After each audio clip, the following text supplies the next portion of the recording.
taste of it.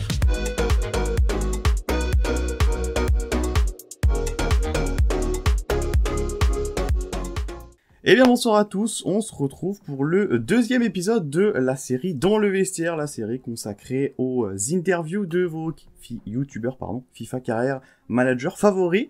Dans le premier épisode, on avait eu la chance de recevoir Seka. Aujourd'hui, on a la chance de recevoir, pas un français, un francophone que vous connaissez je pense bien, il se partage un petit peu entre la Suisse et la Bundesliga. On reçoit Micro, comment vas-tu ? Ça va très très bien et toi? Merci de l'invitation, ça fait très plaisir d'être là avec toi ce soir. Bah moi ça va très bien, donc je te laisse t'auto-présenter au moins pour que les gens qui ne te connaîtraient pas puissent un peu en apprendre sur toi déjà, d'ores et déjà. Alors, moi c'est Micro, j'ai une chaîne qui vient de passer les 6000 abonnés. Je suis suisse comme tu l'as dit et je crois que je suis d'ailleurs un des seuls. J'ai pas encore eu un collègue suisse qui est arrivé sur le marché. Et j'ai ce point que les autres n'ont pas, c'est que je suis un très gros passionné de Bundesliga et c'est ce qui fait aussi le charme de ma chaîne. Eh ben on va pouvoir commencer directement, on va se lancer dans le vif du sujet avec la première question qui va un petit peu faire découler tout le reste de cette petite interview. Ma première question, c'est comment en es-tu venu au football ? Est-ce que c'est la famille ? Est-ce que c'est plus les amis ? À l'école ? Ça peut être plein d'endroits. Mhm. Alors, je crois que le premier lien que j'ai avec le foot, ça doit être mon père qui devait regarder un match de la Coupe du Monde 2002, qui regardait qui regardait l'équipe de France en fait. Ça, c'est mon premier souvenir foot, mais c'est une période où, pour te donner une idée, j'ai 7 ans à ce moment-là. Et le foot, hormis l'école, c'est pas forcément un truc qui m'intéresse. En tout cas, pas regarder la télé, tu sais, t'es trop petit, t'es pas capable de te poser 1 heure et demie sur ton canapé à regarder un match. Et je crois vraiment ouais, c'est vraiment mon premier souvenir foot, si tu me le demandes comme ça. Et puis après est arrivé mon premier club où j'ai commencé le foot à 8 ans. Et puis à partir de là, j'ai baigné dedans jusqu'à maintenant, quoi. Vraiment. Ouais. Donc c'est la famille qui fait que ça t'intéresse Ouais, personnellement, que ouais, le vraiment. sport dans sa globalité t'intéresse, et après Ouais, du coup que même regarder des matchs, etc., t'en arrives à là quoi. voilà, j'ai de la famille aussi en Italie. J'avais aussi un père qui a grandi un petit peu avec cette gêne italienne, qui allait beaucoup en vacances en Italie, etc. Donc les gens là-bas, ils sont passionnés par le foot. Un père qui a joué au foot, ça a beaucoup aidé aussi. Et puis, c'est vrai que moi, j'ai vite tourné là-dedans après l'école. Et puis c'est vrai qu'au début, en tout cas dans les classes juniors, je me débrouillais toujours très très bien. Et puis, après, tu t'investis dans un sport et j'ai jamais changé, quoi. Du coup ma deuxième question c'est quel est ton premier souvenir foot, mais tu l'as dit c'était le match Mhm. de la Coupe du Monde Voilà, 2002, c'est ça ? exactement. Du coup on va enchaîner puisque une fois que tu as commencé à apprécier ce sport, à l'heure actuelle, pour toi en tout cas, c'est quoi ton rapport au foot maintenant ? Est-ce que tu pratiques ? Est-ce que tu supportes ? Est-ce que tu analyses ? Tu te classerais dans quelle catégorie ? Je crois que la meilleure personne qui peut répondre à cette question, c'est ma femme. Parce qu'alors, elle en bouffe du foot. Alors non, pour faire simple, le foot, c'est mon quotidien en vrai. Parce que, je t'explique, c'est ma passion. J'avais une deuxième passion qui est donc les jeux vidéo, qui a un lien désormais, parce qu'aujourd'hui, je fais que ça, quasiment que du FIFA. Donc ma passion niveau jeux vidéo a un lien avec le football. Je pratique en plus de ça le foot depuis l'âge de 8 ans, j'ai jamais arrêté. Et en plus, je travaille dans le domaine du sport, donc j'ai constamment un pied dans ce milieu. Donc vraiment le foot, je suis à la maison, je peux regarder du foot, je suis au travail, je parle foot avec des collègues, voilà. Aujourd'hui c'est un quotidien, ouais vraiment. Je crois qu'il n'y a pas un jour où je parle pas de foot, c'est Ouais, un truc de fou.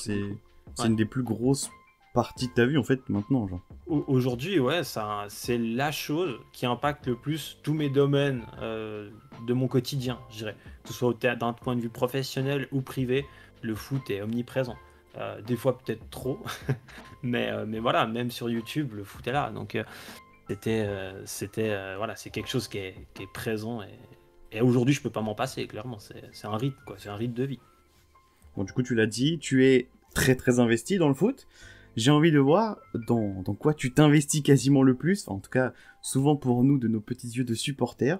C'est quoi, tout simplement, ton club de cœur et pourquoi t'en es arrivé à supporter ce club? Je sais que t'as un choix assez différent, en tout cas des gros noms qu'on peut sortir en Europe.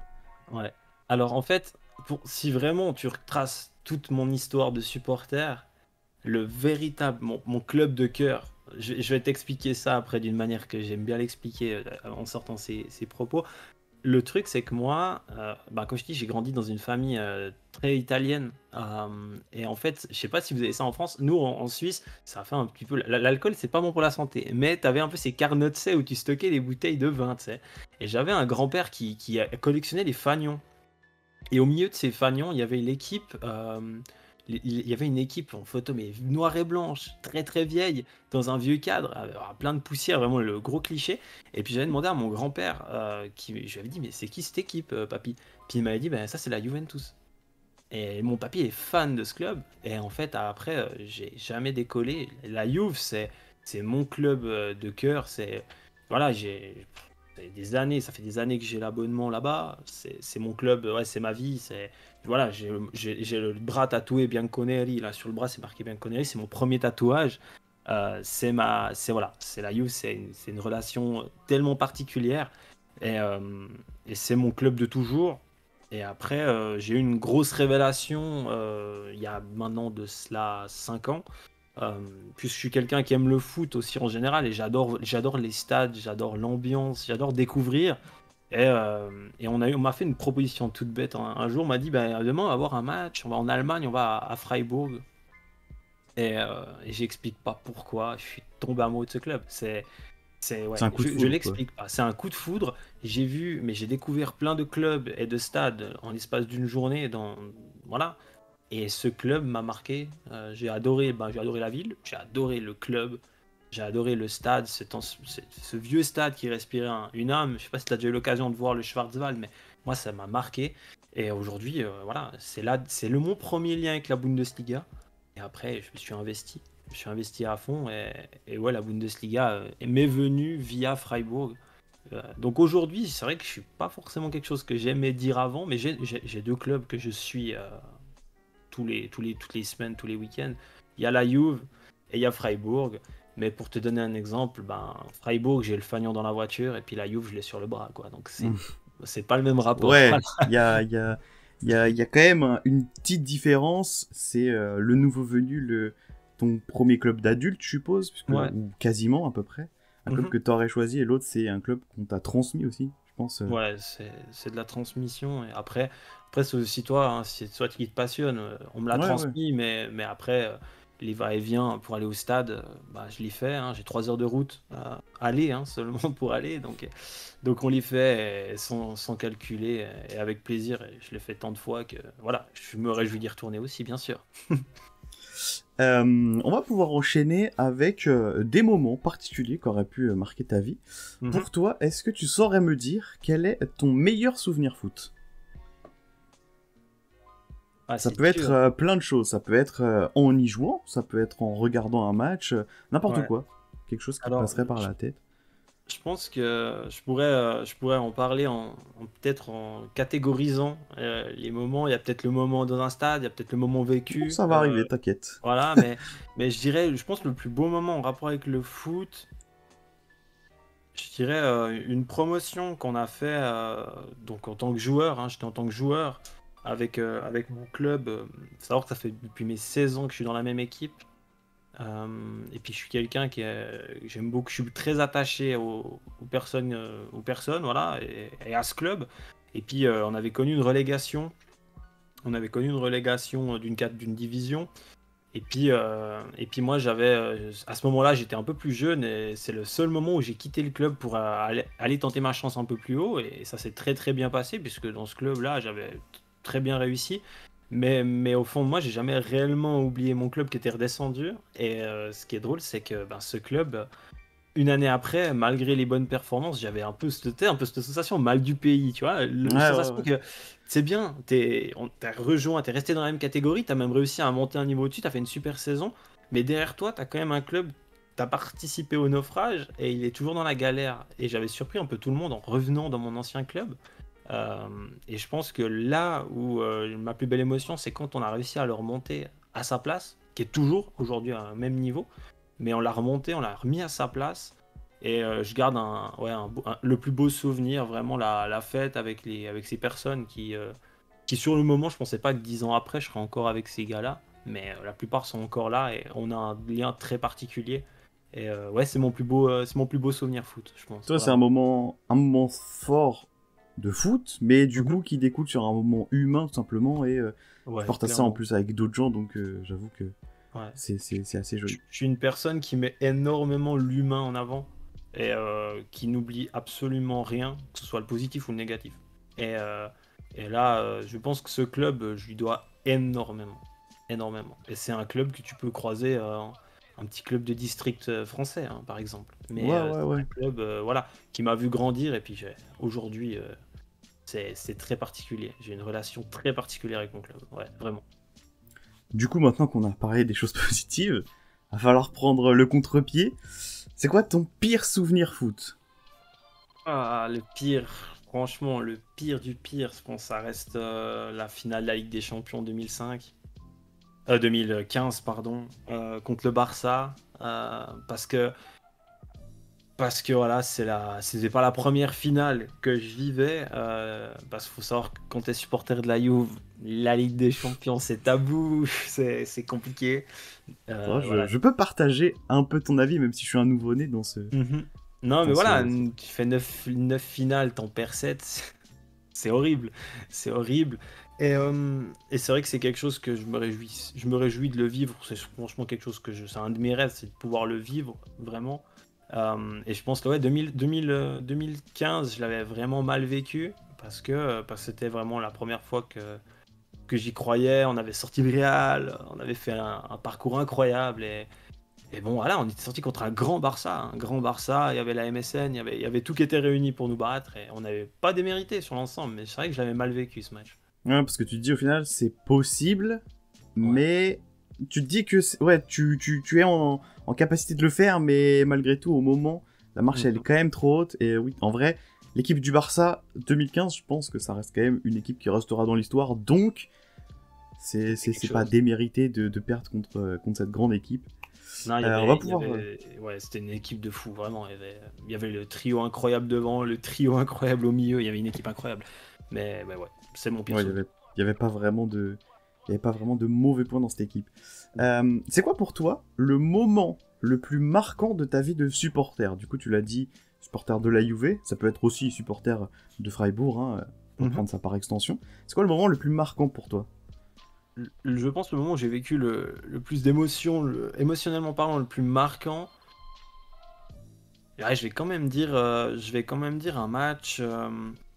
C'était la saison, c'est la saison 2017 où on va à nouveau en finale de Ligue des Champions et on était tombé en quart de finale contre le Barça qui venait de faire la fameuse, désolé pour toi, mais la fameuse remontada contre le Paris Saint-Germain. Ah, mais j'ai Et célébré pour Dybala, hein, son festival, j'étais derrière voilà. lui. Hein. Et j'étais au stade et encore une fois, il y avait un lien particulier parce que ce soir-là, j'étais au stade avec mon père qui a vu, je crois que j'ai vu 2 matchs de la Juve avec mon père. Lui, c'est pas une personne qui aimait beaucoup descendre ou autre. Mais là, on était parti parce qu'il était aussi, voilà, il s'est dit incroyable, Juventus Barcelone, on descend avec le fils et tout. On avait fait une journée à Turin et ben, on avait vu le fameux 3-0, doublé de Dybala, et c'était pour moi clairement, ouais, c'était incroyable. T'avais l'impression d'être léger. J'étais mais super tendu au début et après, t'as tout un poids qui s'enlève. Ça, c'était un beau souvenir. Après, j'ai longtemps hésité aussi avec un déplacement à Londres contre Tottenham, quand on avait tiré Tottenham en huitième de finale. On avait fait 2-2 à Turin, on était mené 1-0 à Wembley dans une ambiance incroyable avec des supporters anglais ouais, qui chantaient, c'était impressionnant, c'est rare. On chantait tout le long, nous, les Italiens. Et quand les Anglais se mettent à chanter, voilà, quand t'as un seul homme qui se met à chanter, c'était impressionnant. La sensation de faiblesse que t'as, c'est impressionnant. Et on Tu te était sens tout mis. petit. Ah ouais. et on était ultra dominé. Et je sais pas ce qui s'est passé. En l'espace de 2 minutes, on a mis 2 buts. On a Harry Kane qui loupe un immanquable à la dernière seconde et tu te qualifies. Émotionnellement, c'était assez impressionnant. Mais je vais quand même dire le lien avec mon père, le stade, le Barça, contre le Barça, ça reste le moment le plus fort que j'ai vécu, je pense. Ouais. C'est vrai que, du coup, pour rebondir sur le match à Wembley, c'est un truc... Je sais qu'on en a souvent parlé, enfin, ça a souvent été évoqué, que les Anglais, c'est pas forcément ceux qui vont, comment dire, supporter le match avec la plus grosse ferveur. Il y aura pas forcément de bronca, etc. Mais par contre, tout ce qui est chant, ça ne s'arrête jamais, ça dure 90 minutes. C'est parfait, c'est un seul homme, comme tu l'as dit. Ouais. Et j'avoue que ça, c'est un truc, ça m'avait pas mal frappé aussi. Ouais, c'est alors moi personnellement, je vais parler avec mes expériences à moi parce que c'est vrai que j'ai eu la chance autant d'aller voir des matchs dans les 5 grands championnats et puis d'en voir plusieurs pour vraiment me faire une idée, tu vois. Et c'est vrai que quand je discute avec des personnes qui aiment tout ce côté supporter, etc., je dis souvent que ça dépend tout de toi. Moi personnellement, j'aime la Bundesliga, mais j'aime aussi les ambiances en Allemagne. Parce que t'as des choses qui te parlent plus à toi, ces côtés plus ultra passionné, que tu retrouves aussi en Angleterre, mais qui est complètement différent. Et moi, par exemple, en Angleterre, je trouve que c'est quelque chose qui se perd dans les grands clubs, puisqu'il y a plus ce côté un peu touristique. Mm, Moi, par exemple, j'avais un super souvenir à Derby County. On avait été voir un vieux match où il y avait d'ailleurs Wayne Rooney sur le terrain, qui avait mis un coup franc incroyable. Et, euh, et une ambiance super. Et c'est un petit club anglais comparé à ce que tu peux trouver dans les autres divisions. Ouais, C'était bah assez oui. improbable. Mais j'avais trouvé incroyable. Et ouais, cette sensation de. C'est très calme. Les gens sont calmes. Mais par contre, il y en a un qui chante, ben, tout le monde s'y met. Et ça donne une ambiance tellement puissante qui est vraiment très particulière. Moi, je trouve que c'est propre à chaque pays, chaque championnat et aussi à chaque culture. C'est ça qui je trouve super intéressant. Ouais, je pense aussi, je pense. Du coup, tu as déjà commencé à y répondre aussi dans la question précédente, mais comme ça, on va mettre un véritable point. C'est quoi ton meilleur souvenir au stade? Je suppose que ça rentre en compte avec ce que tu as dit précédemment. Oui, ouais, mon meilleur souvenir au stade, clairement. Ouais, le Juventus Barcelone, sans Ouais, le hésitation. 3-0. Le 3-0, émotionnellement, c'était le plus fort, le plus beau. Souvent, en fait, au final, j'ai l'impression, en tout cas, on sait que t'es que la deuxième personne à passer dans cet entretien, mais je pense qu'on va aussi en découvrir plus. J'ai l'impression que le meilleur moment au stade, c'est pas forcément le match, c'est pas forcément le résultat final ou la compétition, c'est limite plus la personne avec qui tu le partages, ce que ça représente pour toi. Oui, après, bah, il est clair que sur le terrain, tu peux vivre des émotions folles. Si je dois citer un autre match qui m'avait marqué, par exemple, il y a 2 ans, avant le Covid, il y avait eu ben, Juve Naples, qui était bien sûr un match. Tu peux pas rater un Juve Naples. Ouais, En Curva volcanique. Sud, c'était bouillant, voilà, cette haine que se vouent les supporters, c'était très intéressant. Ouais, c'est bouillant, c'est une atmosphère particulière. Et la Juve menait 3-0 et était mais sur un nuage. Et Naples est revenu à 3-3. Et là, j'étais juste avec des potes, hein, des personnes, bah, des amis bien sûr, mais c'est pas mon père ou autre. Et quand Koulibaly, je sais pas si tu te rappelles, il veut dégager sur un coup franc et il la prend du tibia, il se la met pleine lucarne, 4-3 pour la Juve, victoire 4-3 à la dernière seconde. Là, c'était l'explosion et émotionnellement, tout le stress, t'avais aussi ce côté un petit peu haine, parce que moi je suis quelqu'un qui m'imprègne de la culture italienne avec mon club, et bien sûr j'aime pas Naples. Bah voilà, t'avais tout qui lâche, tu lâches tout, c'était vraiment fort, c'était vraiment, j'ai un souvenir de ce match incroyable. Et puis ce moment où tu vois Koulibaly faire ça, tu te dis mais c'est pas possible. Oui, pas Et lui, pas comme ouais, ça, mais pas tu comme prends au ça. final, hein. Oh alors là tu prends tout ce qui vient là à ce moment-là, tout ce qui vient tu prends clairement. Du coup, on va commencer une petite parenthèse, enfin une plus petite parenthèse, vu qu'on va quitter un peu le foot là pour Mhm. se concentrer plus sur, du coup, tu l'as dit, ton autre passion déjà, tu l'as un peu présenté. C'est quoi ton premier FIFA? Euh, Waouh. Mon premier FIFA, ça doit être FIFA 06 qui avait sur la jaquette Ronaldinho, je crois. Ronaldinho. Ouais. Ronaldinho, mais il y avait un autre joueur du Barcelone. Je suis pas capable de te dire qui, Ouais, mais moi non plus. Mais FIFA je vois très bien. Ouais. Puisqu'ils étaient deux, ils sortaient chacun d'un côté. Et je sais mais Et... je me demande si c'était pas Henry. Mais du coup, Henry Arsenal. Peut-être que je Ah, raconte n'importe 2006, quoi, il y avait la mais finale 2006, c'était la finale Arsenal-Barcelone. ouais. Pas Au impossible. Stade de Donc France en plus. voilà, avec Henry justement Arsenal. Je me demande si c'était pas ça. Si ça se trouve, on raconte n'importe. De toute façon, je mettrai Ouais, l'image. Donc si ouais, ça se ouais, trouve, mais je tout le sais monde pas se qui fout de notre c'était. gueule parce qu'on dit n'importe quoi. Oh, Mais... peut-être, hein, complètement, mais on est deux. Mais non, je suis pas capable de te dire, mais là, c'est mon premier FIFA, vraiment, c'est mon premier souvenir. C'est peut-être pas le FIFA auquel j'ai le plus joué, c'est mon premier FIFA, c'est le premier FIFA Ouais, qu'on m'a offert. c'est ta porte d'entrée pour FIFA. Et du coup, ton autre porte d'entrée, j'aimerais bien. Bon, j'ai été regardé, hein. Mais quand est-ce que tu t'es lancé sur YouTube du coup? Alors, J'ai j'y vu que c'était une suis petite carrière manager avec Mönchengladbach. exactement, c'était 2000, c'était FIFA 16. Et c'était ma première expérience sur YouTube où je venais d'acheter l'Elgato. Je réquais avec le Game Capture HD, le logiciel de Elgato, qui est super d'ailleurs, qui est un super logiciel qui ferait très bien le Ouais. job avec ce qu'on fait.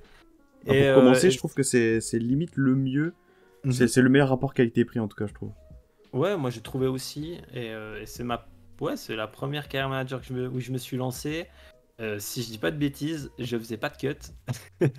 Je réquais pendant 2 matchs et je les publiais. C'était voilà, ça c'était la vidéo. Il n'y avait pas de cam, il n'y avait rien. Il y avait juste mon micro, ma voix, le gameplay. Et c'est ma première vidéo sur YouTube. Ouais. Et du coup, comment est-ce que t'as débuté YouTube? Est-ce que c'était un peu réfléchi à l'avance? Est-ce que tu t'es dit, bah juste, c'est quelque chose que je fais dans ma chambre tout seul, autant que je le partage à d'autres gens? Ouais. Alors, YouTube, c'est un petit peu aussi, c'est un lien avec, c'est un début avec un lien assez privé, si tu veux. C'est que, on dirait pas, là, quand on me voit maintenant, parce que j'ai beaucoup évolué au fur et à mesure des années, mais à cette période-là, j'étais quelqu'un qui était très renfermé, très timide. Et puis, je suis quelqu'un qui a toujours eu de la difficulté, moins maintenant, parce que j'ai pris des décisions qui peuvent paraître complètement anodines, mais je t'expliquerai après. En fait, je suis quelqu'un qui est dyslexique. J'ai toujours eu de la peine, que ce soit en orthographe, des fois à parler, etc. Je trouvais pas mes mots, je bégayais un petit peu. Tu voyais un manque de confiance vraiment. Et en fait, je me suis dit, mais voilà, en plus de jouer je regardais Flonox, je trouvais super. Voilà, on a tous commencé par regarder Flonox, c'est la Moi, je pense, référence. hein.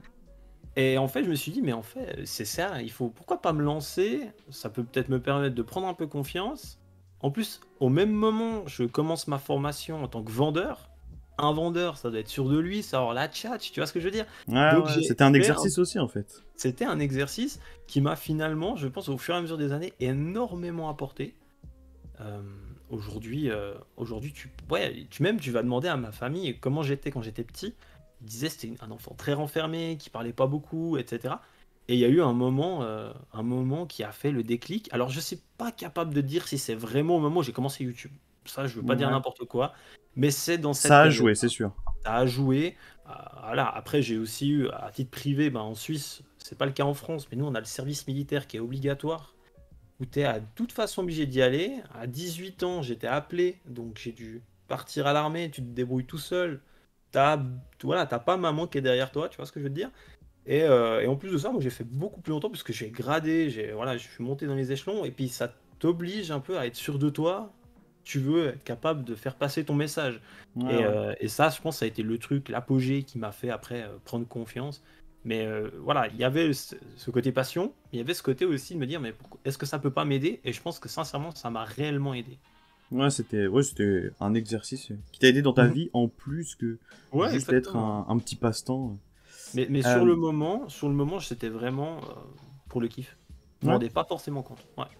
Et du coup, bah, c'est un peu la continuité de cette question. C'est, du coup, quand tu t'es lancé, c'était avec quel concept? Bon, on l'a dit, c'était de la carrière manager, mais c'était aussi avec quelles envies, avec quelles ambitions tu t'es lancé, sans savoir, où il y avait, oh, peut-être pas des ambitions de je veux faire ça un jour, mais peut-être du ça pourrait arriver, pourquoi pas, etc. Sincèrement, je me suis lancé. Donc, tout bien, voilà. J'ai investi dans un Elgato. Je me suis dit, vas-y, j'essaye. Depuis le temps que je traîne sur YouTube à regarder des carrières et tout. Je me suis dit, vas-y, j'essaye. Et sans arrière-pensée, sans me fixer d'objectif, Et je me suis rien fixé. D'ailleurs, bah, tu le vois, hein, j'avais des périodes où je disparaissais sur YouTube, d'autres où je revenais. C'était instable. La période à l'armée, ben, j'étais toute la semaine pas à la maison, donc je pouvais pas tourner de vidéos. Ouais, Donc c'était voilà, complètement instable. Et malgré tout, je suis monté à 1000 abonnés. Et puis, euh, et puis en fait, ce qu'il faut savoir, c'est que moi j'ai eu une grosse pause entre 2000, je crois quasiment 2018 à 2000, à FIFA 20. J'ai eu une grosse pause, une inactivité totale.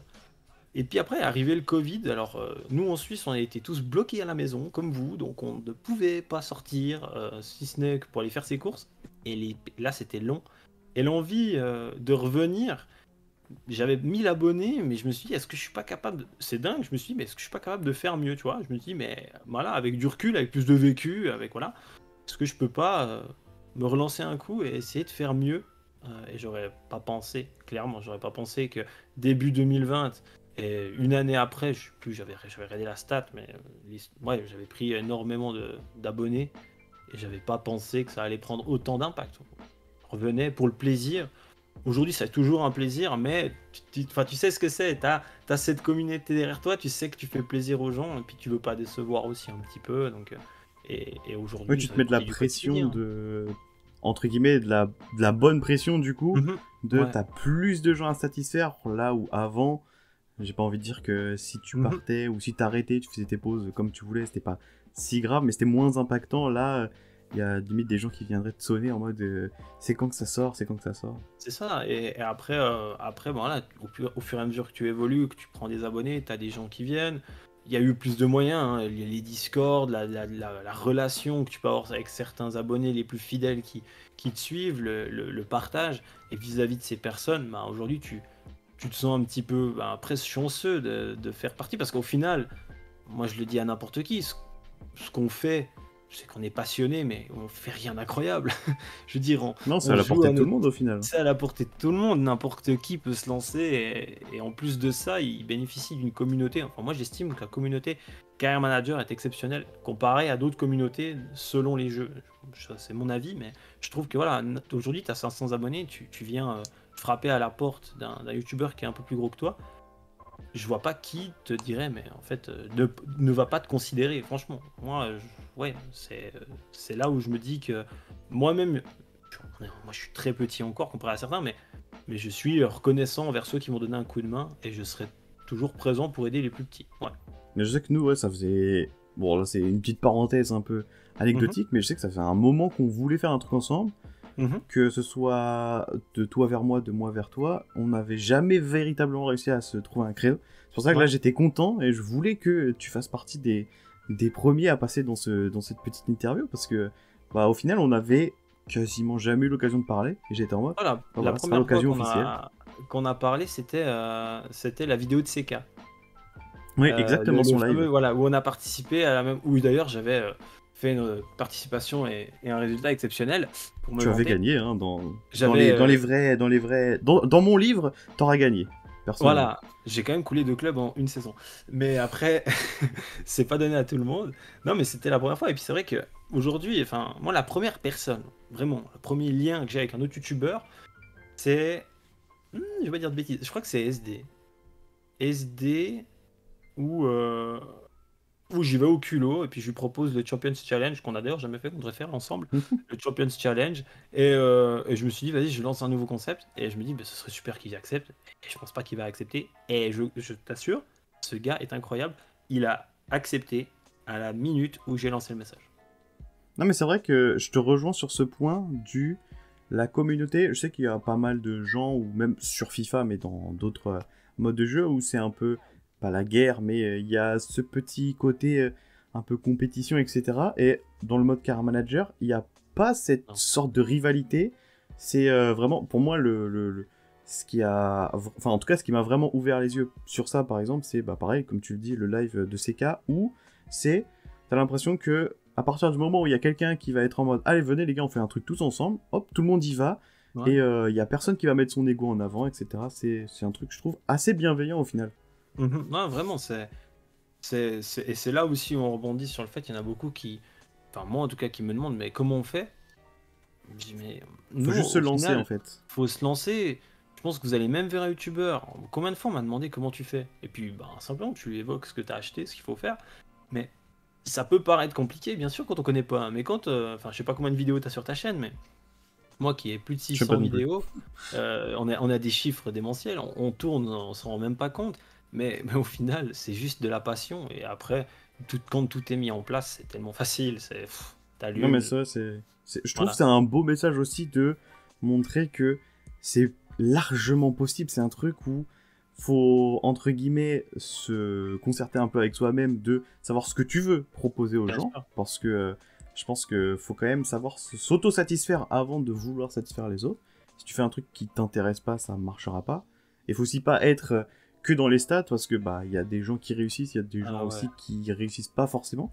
Mais ça reste quelque chose de, j'ai pas envie de dire facile parce que c'est pas non plus le cas, mais de largement possible et du coup, ouais, faut juste arriver avec sa petite patte, sa petite envie et normalement, ça devrait prendre. Enfin, j'estime que ça peut prendre.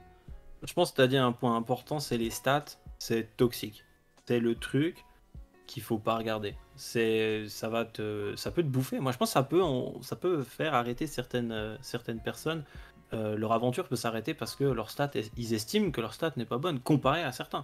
Et je trouve ça dommage parce que moi, j'ai vu des youtubeurs, même des petits youtubeurs avec qui j'ai fait des Champions Challenge. J'ai pas forcément envie d'en citer, mais il y en a certains qui ont déjà arrêté alors que ça fait même pas un an qu'on a tourné la vidéo, malheureusement.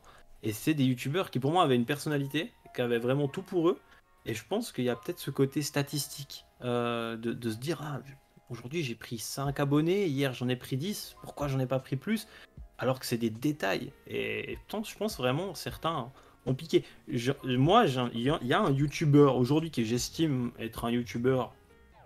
Voilà, aujourd'hui il fait partie clairement, hein, beaucoup de personnes le connaissent, c'est Bouham. Qui est d'ailleurs un youtubeur, je l'ai découvert, Bohème, moi, il avait 50 abonnés. Il Ouais, avait 50. c'était même pas le début là, Ah c'était ouais, un embryon encore. Ah ouais, c'était le petit. Et moi j'ai trouvé, je sais pas pourquoi, dès que j'ai entendu Bohème, dès que j'ai entendu sa première vidéo, sa manière de s'exprimer, il avait un truc, je me suis dit, lui, ça vaut la peine. Je crois que c'est même moi qui suis allé lui écrire. Je suis allé lui écrire, je lui dis franchement ce que tu fais, continue. Il y a un truc, il y avait quelque chose dans la parole, tu sentais une certaine confiance. Et, et il avait complètement. J'ai eu raison, parce qu'aujourd'hui, il est à. Waouh, il a 2000. Waouh, il a pris. Je crois qu'en un an, il a pris plus d'abonnés que moi en 4 ans. Donc, c'était une belle ascension pour lui. Et aujourd'hui, moi, alors. C'est vrai qu'on était beaucoup en train de discuter. Moi, j'ai ma vie privée, j'ai ma famille à côté. Donc, j'ai aussi un peu moins de temps. Et puis, je pense que c'était aussi un petit peu le moment de laisser l'oiseau sortir du nid et puis de prendre un peu son envol et de faire ses expériences. Mais c'est vrai que moi, c'est le youtubeur où je garde un œil, j'aurai toujours un œil parce que ça me fait très plaisir. Je regarde la plupart des carrières. En tout cas, j'y passe un moment, de toute façon. Mais Bohème, c'est vrai que c'est particulier. C'est une relation particulière. Ben, moi, c'est bah, pour rebondir, hein, c'est la première personne, autre que mes potes, parce que j'avais déjà fait 2-3 vidéos avec des potes perso sur ma chaîne, mais c'est la première personne autre que mon cercle proche avec qui j'ai fait une vidéo sur ma chaîne. Ok. Donc je te rejoins aussi. Ouais, ouais. Du coup, fermons cette parenthèse, mais ouvrons-en une très similaire. Pourquoi t'en es arrivé au Career Manager, du coup, sur ta chaîne? Je crois simplement parce que déjà j'étais un joueur FIFA, donc il n'y a pas de 10 modes de jeu. Après, FUT, j'ai joué, mais il y a peut-être 10 ans à FUT, et j'ai pas trop croché. Je trouvais qu'il y avait pas trop d'intérêt en fait. Tu montais en division, et une fois que tu étais en haut, tout ce que tu devais faire, c'était y rester. Et après, il y a aussi ce lien avec le foot. T'aimes le foot, tu vois ce qui se fait dans la vraie vie, et en fait, tu te dis, mais moi, en fait, ce que j'aime, c'est reproduire du foot. C'est Oui, un je peu comprends. méchant ce que je veux dire, mais pour moi, FUT, c'est pas du foot. Tu vois ce que je veux Non, dire? je pense que c'est pas du foot, hein. Je te rejoins Ouais, sur ce point-là. Enfin, pour moi, le mode compétitif, rien que dans le gameplay, ça ressemble en rien à du foot. c'est ça. Et pour moi, le meilleur jeu de foot sera le jeu le plus réaliste. Niveau immersion, niveau gameplay. Et j'espère vraiment que le 22 sera exceptionnel. On en a besoin. J'ai pas trouvé mauvais le 21. J'ai trouvé très mauvais le 20 par exemple. Mais je pense vraiment que le 22, on peut nous, en tant que joueur carrière manager et youtubeur carrière manager, j'espère vraiment qu'on aura du moyen de se dire, là on a un jeu, on a tout pour bien faire et pour s'éclater. Euh, Après, voilà, je pense que la carrière manager c'était logique parce que ça se rapproche plus à mon rapport avec le foot et avec ma vision du football, simplement. C'est simplement ça. Mais je te rejoins aussi sur le côté. J'ai l'impression aussi, on en a. Enfin, j'aime bien prendre ce contre-pied aussi parce que j'estime qu'on leur a suffisamment tapé dessus à EA Mhm. sur la, des fois, mauvaise qualité méritée de leur jeu pour se dire que, avec les nouveautés qu'on nous a amenées sur ce FIFA 21 et ce qu'on nous promet sur FIFA 22, j'ai quand même l'impression qu'on est sur une pente qui me semble. Je ne dis pas que le FIFA 22 sera le jeu de l'année et que ce sera le meilleur de tous les temps, mais je pense que si on commence à. Enfin, en tout cas, si on continue à aller dans cette voie-là, on devrait, d'ici, je sais pas moi, 3-4 ans, peut-être avoir un jeu où on estimera que ce sera vraiment complet et on pourra vraiment encore plus s'amuser. J'attends pas mal de petites features, alors qu'en plus, on sait que souvent, c'est des petits détails qui feront que justement le mode est super cool à jouer. C'est ça, moi c'est peut-être le point où j'attarde le plus d'importance, c'est les détails. Ouais, vraiment. Ça peut être bête, des petites cinématiques, des trucs tout bêtes, mais moi c'est ce que je kiffe le plus. Moi, je suis un gros militant des stats. Je veux des stats partout. Et en Ouais. tant que aussi joueur de NBA 2K, je veux des stats partout. Des tableaux de stats, des récaps, des palmarès, des... Je veux tout ça. Surtout que Bon dans le bah, mode... t'es bien parti. À mon avis, tu vas être servi cette année parce J'ai pas trop que regardé aussi tout ce qui est information, parce que je veux aussi ce côté découverte quand je commencerai. C'est pour ça que je suis incapable de faire ce que vous faites avec... j'ai vu, je crois, Maestro, SD, CK et toi. Vous faites ces vidéos information sur FIFA 2. Je suis un peu incapable de faire ça, parce que justement, j'ai envie aussi de trouver cette petite étincelle. Et quand j'ouvrirai le jeu, c'est vraiment le truc de... Tu lances le jeu et t'es en mode... Oh, il y a ça, ils ont rajouté ça, c'est trop bien. ouais, je vois ce que tu veux dire. C'est vrai qu'on se spoil un petit peu, mais après, sincèrement, je suis tellement impatient que si c'est pas moi qui tourne la vidéo, je vais regarder la vidéo des autres. Ouais, Donc bah autant oui. que je la tourne à ma sauce, quoi. Du coup, est-ce que aussi, puisque tu l'as dit, tu es un gros joueur de FIFA, est-ce que il y a d'autres jeux auxquels tu joues à part FIFA? Alors, aujourd'hui, il n'y a que FIFA. Aujourd'hui, il y a vraiment que FIFA. Si je parle que des jeux consoles, après, il y a les jeux mobiles.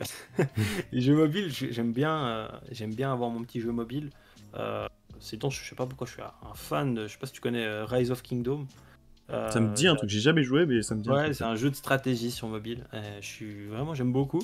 Et c'est vrai que j'y passe pas mal de temps. Et tu passes vite fait en vent et tu peux faire tes trucs, c'est cool. Mais sinon, alors non, aujourd'hui, d'un point de vue console, je joue qu'à FIFA. J'ai eu des jeux, j'ai eu essayé pas mal de jeux. On a la Switch au salon avec ma femme. Des fois, ça nous arrive de faire une petite partie de Mario, donc ça c'est cool. Mais sinon, après, d'un point de vue jeu qui m'ont vraiment marqué, j'ai eu les Call of Duty, Ouais. où j'ai quand même passé pas mal de temps. J'ai eu également les Battlefield, les Assassin's Creed, l'ambiance Assassin's Creed, etc. Je suis quelqu'un qui aime beaucoup tout ce qui est aussi historique, histoire. Et bah, les Assassin's Creed, c'était juste parfait, hein. Donc voilà, tu voyageais, puis tu découvrais pas mal de choses. C'est vraiment les deux jeux qui me viennent en tête comme ça. J'ai pas été toujours dans la hype du moment. Par exemple, Fortnite, j'ai jamais joué à Fortnite. Ça peut paraître Bah, fou, mais un point commun avec CK qui m'a fait la même ouais, révélation. Et voilà, j'avoue que j'ai jamais été un grand joueur non plus. j'ai jamais joué à Fortnite et ça m'intéresse pas. Donc, non, de manière générale, je suis quelqu'un qui a, sur les 5 dernières années, qui a continué FIFA, et des fois qui a eu une petite période parce que certains potes jouaient à un jeu. Mais c'était vraiment pour passer peut-être du moment avec mes potes. Et d'ailleurs, c'est souvent des jeux où quand eux n'étaient pas là, je ne jouais pas. Ouais, ouais. Tu vois, j'étais vraiment pour passer le moment avec tes potes et c'était vraiment au moment où j'étais avec eux que je voyais de l'intérêt à y jouer. Oui, c'est Sinon, plus pour eux que le support en lui-même voilà. qui faisait Non, qu'ils mais jouaient. par exemple, le Warzone, c'est un jeu où j'ai quand même passé pas mal d'heures avec que ce soit mon frère ou des amis. Mais je jouais tout le temps avec eux. Je jouais pas tout seul. J'arrivais pas. Je trouvais aucun intérêt à jouer tout seul. Ouais, je trouvais. Ouais, je peux... Voilà. Ouais, je peux comprendre. Du coup, bon, ça, je suis pas sûr que ça aura forcément un lien et un gros intérêt, mais tu l'as quand même dit que t'as aussi joué à d'autres jeux. Est-ce que un jour tu prévois, pourquoi pas, d'autres jeux sur ta chaîne? Je sais pas si t'es un fanat de sport en règle générale, que ce soit, je sais pas, NBA 2K, les jeux de F1, ou même tout simplement FA, qui est un sujet qu'on n'a pas encore évoqué, mais qui peut peut-être te parler aussi. Alors écoute, je crois que le jour où, pour je ne sais quelle raison, il n'y a plus de FIFA, je tenterai peut-être l'expérience PES, mais si vraiment ça va pas, je pense que je sortirai du gaming pour me lancer dans autre chose. Ok.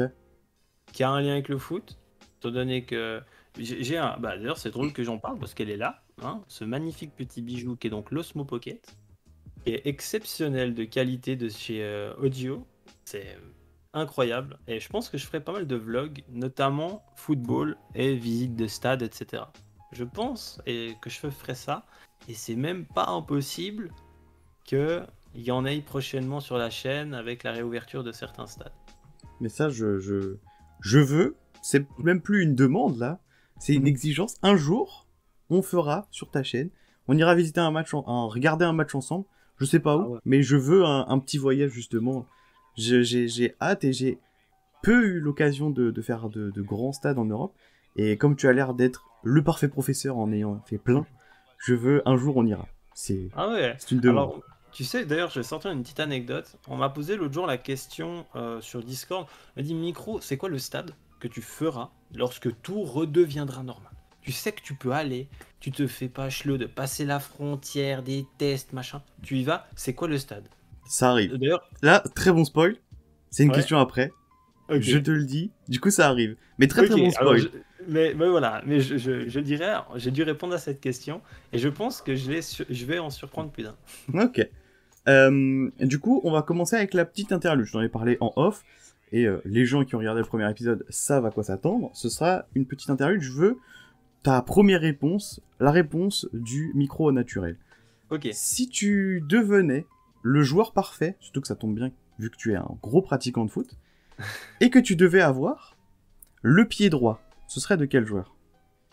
Oh, le pied droit. Le pied droit, Federico Chiesa. Ok. Il est quasiment ambidex, non? Ou en tout cas, il a un bon pied gauche Il aussi, est, je crois. ouais, il a un excellent pied gauche, mais il a un pied droit exceptionnel. Il m'a fait rêver durant l'Euro, donc ouais. Si tu devais avoir le pied gauche, du coup. Arjen Robben. Oh, pour le petit temps roulé, après avoir C'était crocheté à l'extérieur, là. incroyable. Si tu devais avoir les dribbles, ce serait de quel joueur? Douglas Costa. Ah ouais? Ok. Douglas Costa est peut-être le joueur, alors quand il était vraiment en forme, c'est, je pense, le joueur qui m'a le plus impressionné techniquement.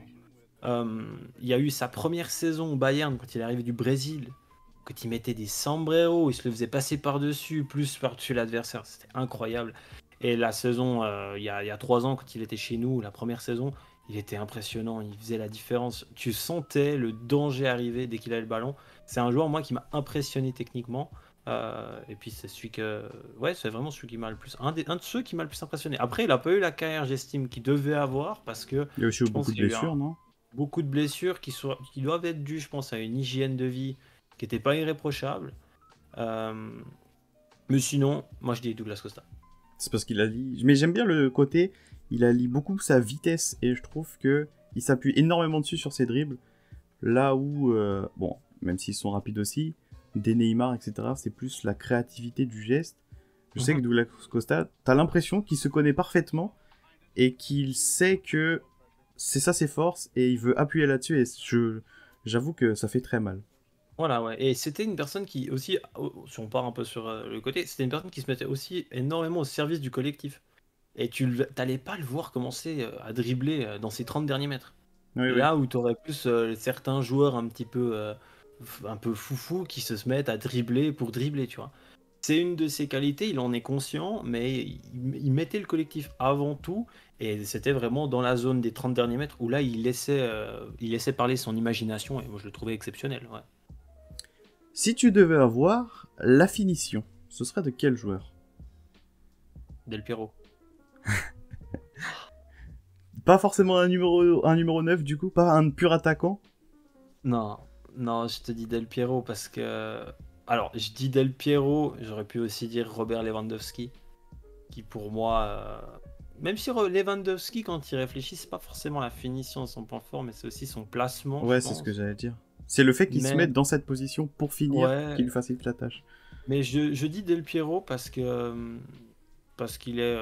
Parce que moi, c'est un joueur qui m'a qui m'a impressionné et qui avait la capacité de marquer de n'importe quel endroit. Après, pour la petite anecdote, j'ai revu la finale de l'Euro 2000 il n'y a pas si longtemps. Ouais, Il non, en mais on loupe parle. deux énormes. Du coup, c'est limite la première chose qui m'est venue en tête quand tu m'as dit la finition. Mais Du coup, c'est après, mon dernier souvenir avec après, lui et je me suis dit, après, je vais te dire que mon premier souvenir foot est en 2002 et pas en 2000. Donc, tu oui, vois ce que je veux dire? Mais oui, oui, oui, tu je t'as sais de pas vu quoi tu ça. parles. Mais après, moi, voilà, Del Piero, en tête là comme ça, j'ai la standing ovation à Madrid après son match incroyable. J'ai ce fameux but en demi-finale de Coupe du Monde en 2006 face à Lehmann avec une finition incroyable. C'est pour ces moments-là. Et puis après, c'est Oui, non, mais bien de toute façon, plus. ça reste un des tout meilleurs joueurs de l'histoire, hein, je pense. En tout Mhm. cas, à son poste-là, je pense qu'il fait partie des, je sais pas, Dans- 5, peut-être 3 meilleurs joueurs. Ouais, je pense qu'on est je pense qu'il fait partie d'un cercle très petit. Ouais, tout Ouais, à il est fait. une table plutôt bien placée, quoi. Tout à fait. Si tu devais avoir les coups francs, ce serait de qui?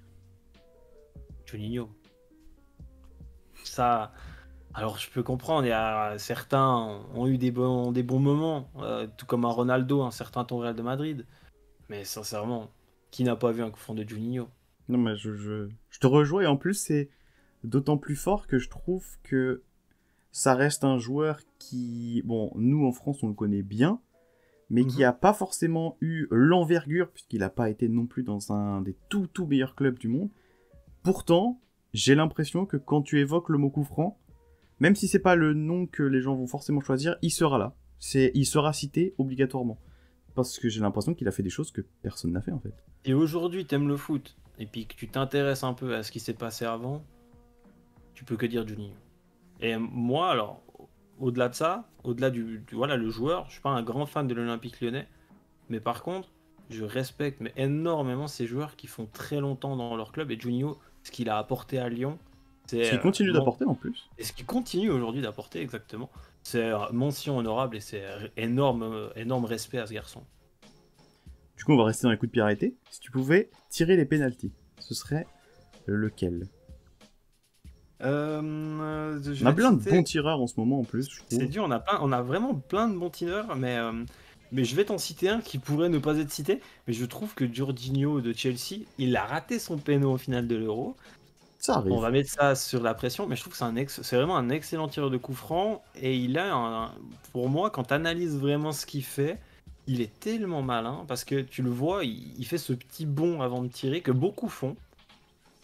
Et le bond, il est simplement pour perturber le gardien. Et tu regardes, sur 10 gardiens, il y en a 9 qui vont déjà partir du côté où il plonge. Donc il a une longueur d'avance. Et voilà pourquoi il arrive constamment à prendre à contre-pied les gardiens. Et je trouve que je trouve que c'est un super tireur de penalty. Mais je te rejoins. Je le considérais dans ce que j'appelle les très bons tireurs de penalty d'aujourd'hui. Si tu devais avoir le leadership, ce serait de quel joueur? Waouh, c'est très compliqué. Leadership, là, comme ça, qui me vient en tête, un leadership, là, comme ça, il y en a tellement aussi, Ouais, il y a plein mais de grands leaders.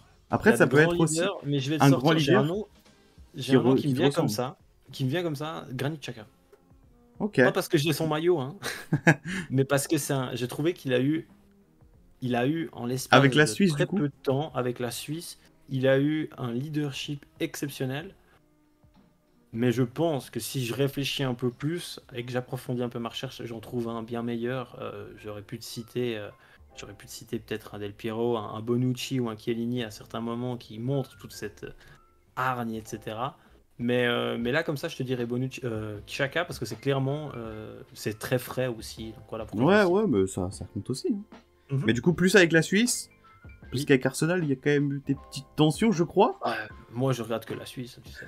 Ce Personne ne qui se regarde passe à Arsenal, de toute Arsenal, façon. personne ne regarde Arsenal. Désolé aux supporters des Gunners.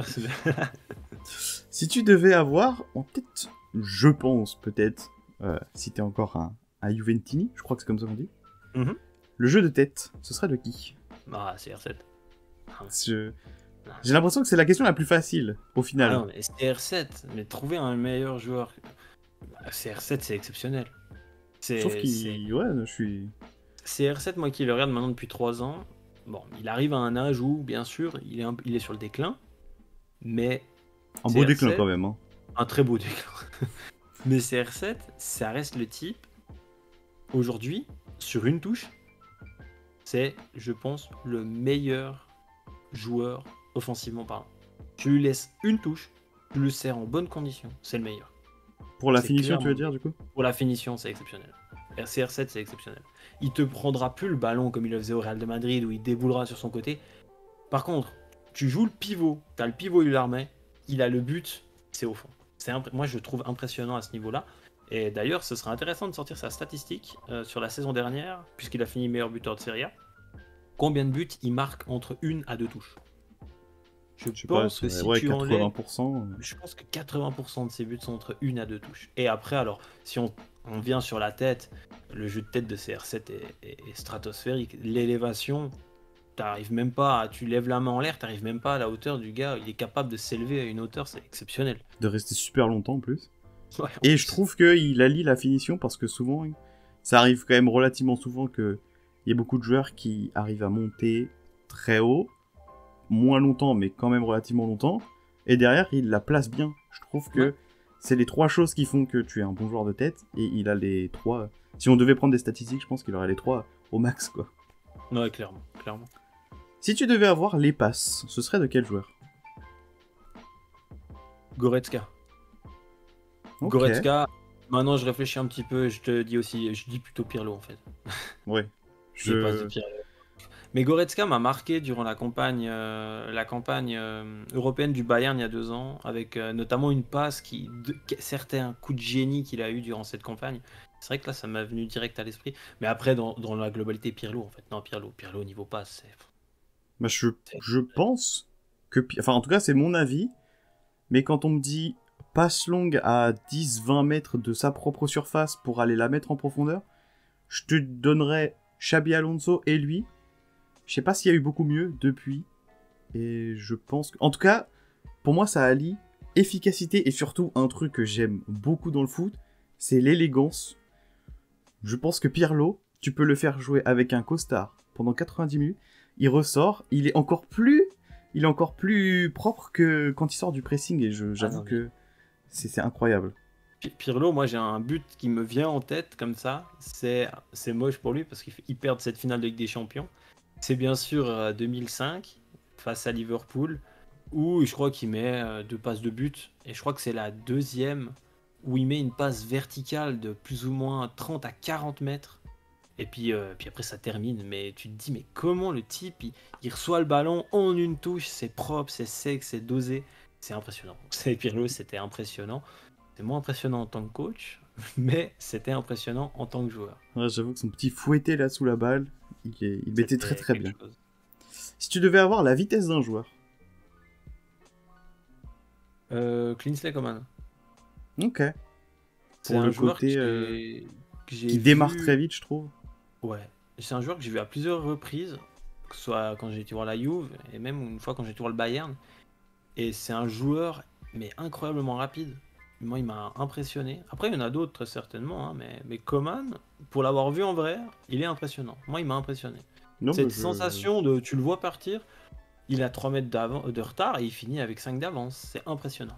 Je t'avoue que ça... Je pense, hein, ça fait partie des plus gros regrets pour nous, supporters parisiens, de l'avoir On laissé on va pas commencer à faire une liste parce qu'il y en a quand même pas mal.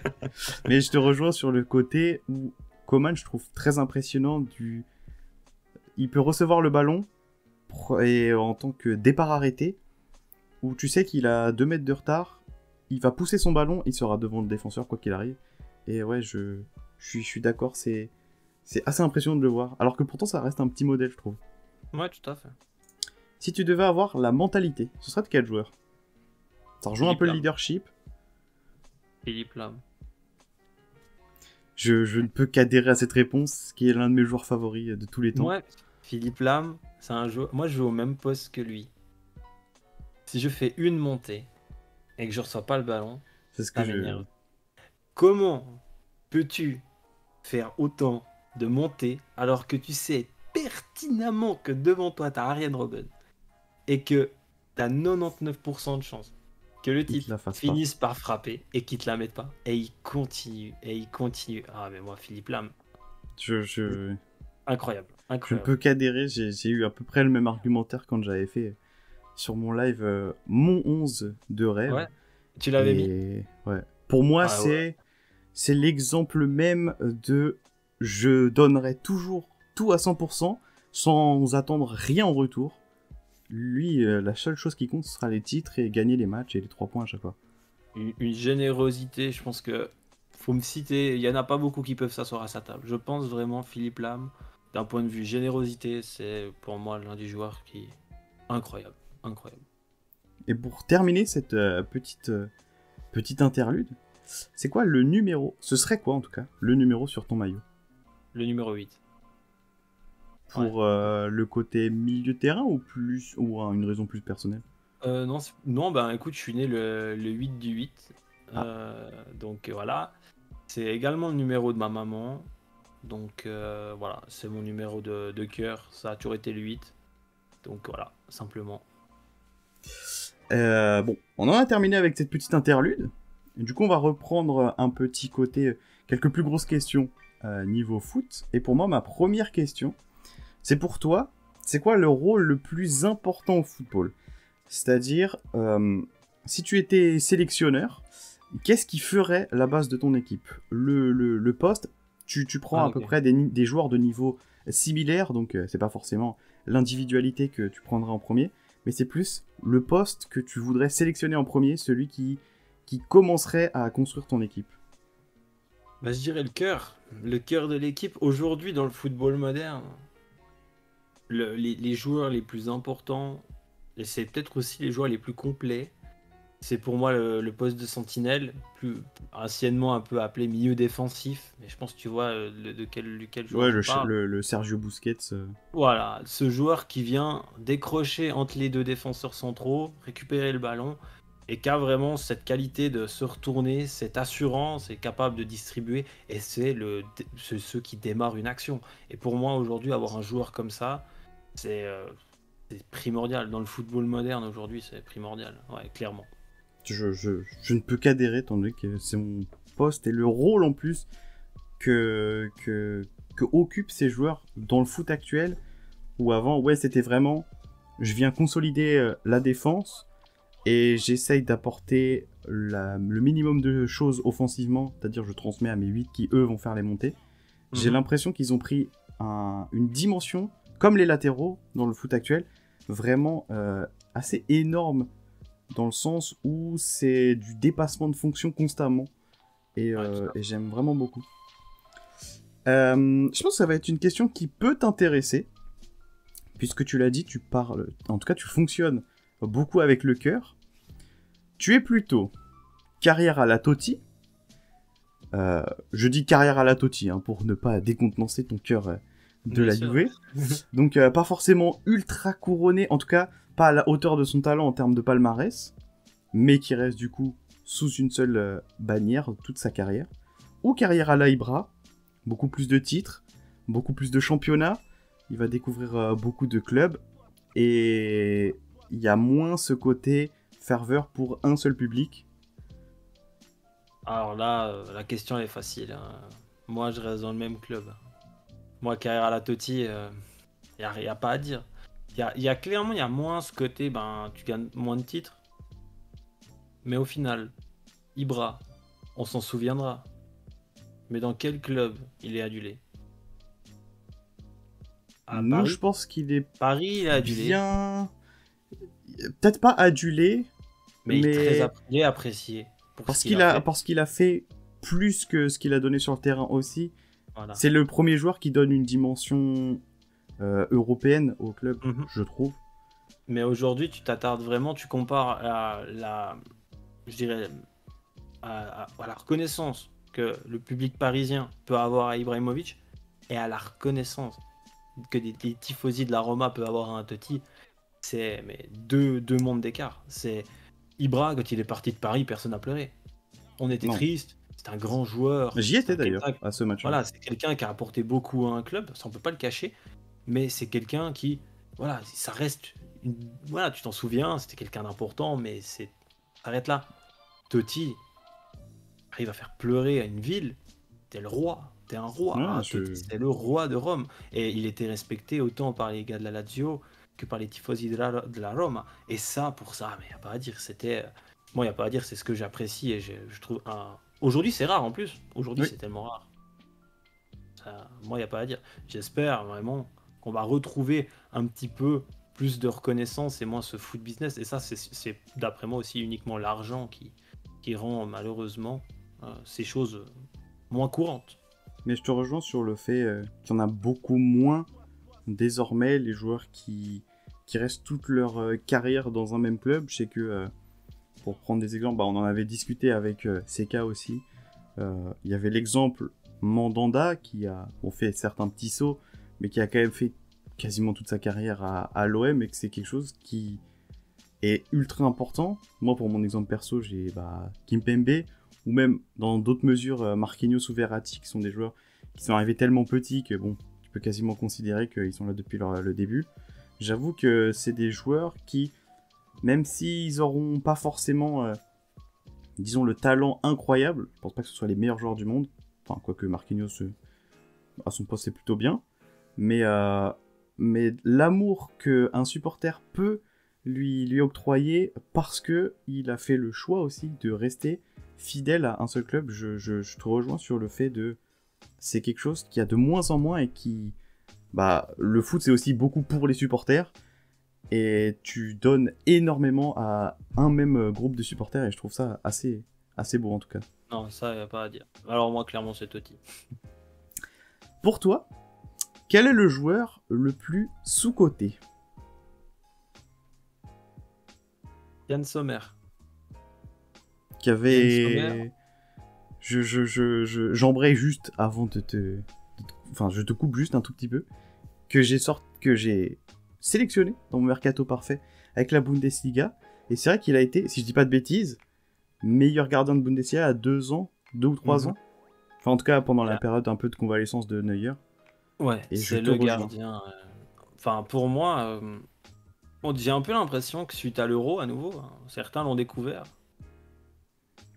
Et c'est là où c'est un peu dommage, et ça, c'est un petit peu un point noir du football, c'est dès que t'es médiatisé, tu peux être bon ou mauvais, tu auras toujours un peu cette étiquette d'être un bon. Tu vois ce que je veux te dire? Et Yann Sommer, il a une carrière incroyable, il a gagné pas énormément de titres, il a rien gagné au final en Bundesliga. Il est là depuis tellement d'années, et il est tellement fort, mais tellement fort. D'ailleurs, j'ai été un peu déçu de voir, même si je trouvais excellent l'Euro de Donnarumma, j'aurais apprécié, euh, qu'Yann Sommer soit nommé. Et d'ailleurs, quand tu as tes confrères, quand tu as comment, mince, le gardien de l'Espagne, le nom me sort maintenant, mince. De J'ai plus son nom. l'actuel, Ouais, l'actuel. Unai Simon. Unai Simon, merci. Qui reçoit le trophée d'homme du match après le quart de finale et qui dit non mais vous êtes fous, il faut aller le donner à l'autre là. Il est voilà, c'est bon, ça c'est un grand geste de sa part. Ça démontre aussi, et je pense qu'il est vraiment considéré comme un bon gardien parmi ses compères. Et ouais, je pense que là c'est clairement pour moi un joueur sous-coté. Et du coup, après avoir été gentil avec Yann Sommer, On va être méchant. qui est le joueur, pardon, le plus surcoté? Tu peux être méchant, hein, c'est... Kylian Mbappé. Tu as la même réponse que Seka. Comme quoi... C'est vrai? Oui, Ah, mais c'est il clair. avait dit la même bon. chose. C'est vrai. Bon. Je te Non, mais laisse développer, hein, si tu veux. Kylian Mbappé, pour moi, c'est pas sa faute. C'est l'immédiat, à nouveau. C'est pour moi un garçon qui a énormément de talent et qui serait encore plus fort sans l'immédiat. Parce que je pense que ça lui monte à la tête. Ce qui est normal, il est jeune, il a énormément de temps, mais il faut qu'il fasse vraiment attention. Parce que je trouve que plus on va de l'avant, j'ai l'impression qu'il a. Peut-être que tu peux en parler un peu mieux que moi aussi en étant supporter parisien. Je trouve qu'il a un peu stagné sur les 2 dernières saisons. Il a vraiment été révélé à Monaco, il a été très très bon, il a continué à progresser sur l'ensemble au niveau du jeu lorsqu'il est arrivé la première saison à Paris. Mais je trouve que là, il commence un peu à stagner. Et c'est dommage parce qu'il a l'exemple parfait à suivre en Bundesliga, qui est bien sûr Haaland, qui pour moi est au même standing. On en attend énormément, mais on en entend très peu parler. Alors peut-être aussi parce qu'il y a ces médias germanophones qu'on ne suit pas, même si moi je suis quand même assez actif au niveau des médias allemands. Et je trouve que voilà, il est impressionnant et je trouve qu'il devrait un peu s'en inspirer. Non, mais je te rejoins. Sur le fait qu'il est stagné, pour moi, je dirais pas que ça s'explique, parce que pour moi, il est censé mieux faire. Mais je te rejoins dans le sens où il fait des choses extrêmement bien. Il fait des choses beaucoup moins bien. Et t'as l'impression qu'il a toujours pas compris qu'il fallait qu'il s'écarte de ces choses qu'il ne faisait pas bien, qui peuvent lui réussir, hein. On l'a vu des fois, ça lui arrive de prendre le ballon, au milieu de 3 joueurs, les dribbler les 3, et de passer, mais quand il est dans la course, quand c'est pas lui qui crée le jeu, mais lui qui réceptionne à la finition, il est tellement stratosphérique, et il pourrait être dans les... peut-être le meilleur joueur des autres, entre guillemets, si on enlève les deux extraterrestres, que je trouve que continuer à persévérer et à essayer toujours de faire des choses qu'il ne fait pas particulièrement bien, ça gâche un peu le côté... ouais, son match contre le Barça est un récital incroyable, parce que derrière, t'as des joueurs qui créent pour lui, et je trouve ça un peu dommage aussi. Ouais, après je pense qu'aujourd'hui il arrive à un moment, je suis triste pour toi ce que je vais te dire, mais je pense Non, qu'il mais il faut doit qu'il avoir change. son expérience, il a besoin de son expérience à l'étranger, il a besoin surtout, je pense, d'un entraîneur qui ne devrait pas faire ce que je veux dire, mais qui doit peut-être apporter un peu plus d'attention avec un œil très bienveillant. Il y avait pour moi un entraîneur qui devait le prendre, c'était Zidane. Je suis persuadé qu'avec un Zidane, il aurait tellement mûri et grandi. Aujourd'hui, c'est plus compliqué, mais il a besoin d'avoir je peux dire un peu cette notion, le père au-dessus de lui, qui vraiment le canalise, le recentre, voilà, qui lorsqu'il parle, il l'écoute et qui captive son attention. Et je pense qu'il a vraiment besoin d'une expérience aujourd'hui hors de la France. Et je Qu'il soit sais plus pas où. forcément le centre... Enfin, il sera le centre d'attention, hein, au Real, parce que pour moi, il n'y a aucun autre club qui pourra l'attirer. Mhm. C'est son rêve, et là, c'est même pas forcément... On parle souvent foot business, que ce soit des sommes, etc. J'ai un peu fait le deuil sur... Je sais qu'il partira probablement, pas cet été, mais probablement l'année prochaine. Oui. Et pour moi, s'il ne va pas au Real, j'aurais l'impression qu'on lui enlève son rêve de gosse, ce qui est la pire chose au monde pour un footballeur aussi passionné, parce que je pense qu'il est quand même passionné par son métier. Et lui enlever son rêve de gosse, ouais, je trouverais ça cruel. Et ça va dans le bon sens où, même si, bon, c'est un entraîneur que j'ai adulé, puisque chez nous, il a fait énormément de bien, et qu'il n'est pas non plus sur la pente la plus ascendante qu'il ait connue, mais comme tu l'as expliqué, un entraîneur comme Carlo Ancelotti, dans la notion de pédagogie, la notion de faire en sorte qu'une naissante superstar puisse devenir vraiment le meilleur joueur du monde, je pense que ça pourrait bien marcher. Après, j'ai peur que au Real, avec la pression des résultats, si ça prend pas, il soit évincé vite. Après, Ancelotti l'a déjà fait, hein. Ouais. Il a déjà été voilà, l'entraîneur de la future star. On l'a vu avec un Kaka quand il était au Milan. Il a fait de grandes choses. Et Avec Ronaldo aussi. Ancelotti, avec Ronaldo aussi, même si Ronaldo était déjà... Bon, non, Ronaldo, c'est Il était impressionnant. déjà très fort, mais Je Mbappé est pense que déjà c'est très surtout fort aussi. Ferguson. Pour Ronaldo, j'irais plus Ouais, citer oui. Ferguson, mais pour moi, Ancelotti peut être cette personne qu'Mbappé a besoin. Il y en a d'autres, si on y réfléchit un peu, hein, mais il faudra approfondir les recherches. Mais Ancelotti, actuellement au Real de Madrid, ça peut fonctionner. Non, mais je suis d'accord. On a déjà teasé, du coup, cette question tout à l'heure. Tu en avais parlé. Quel est le stade dans lequel tu rêverais d'aller voir un match? Ah, que je rêverais. Oui, là, c'est... Ok, Tu peux aller partout.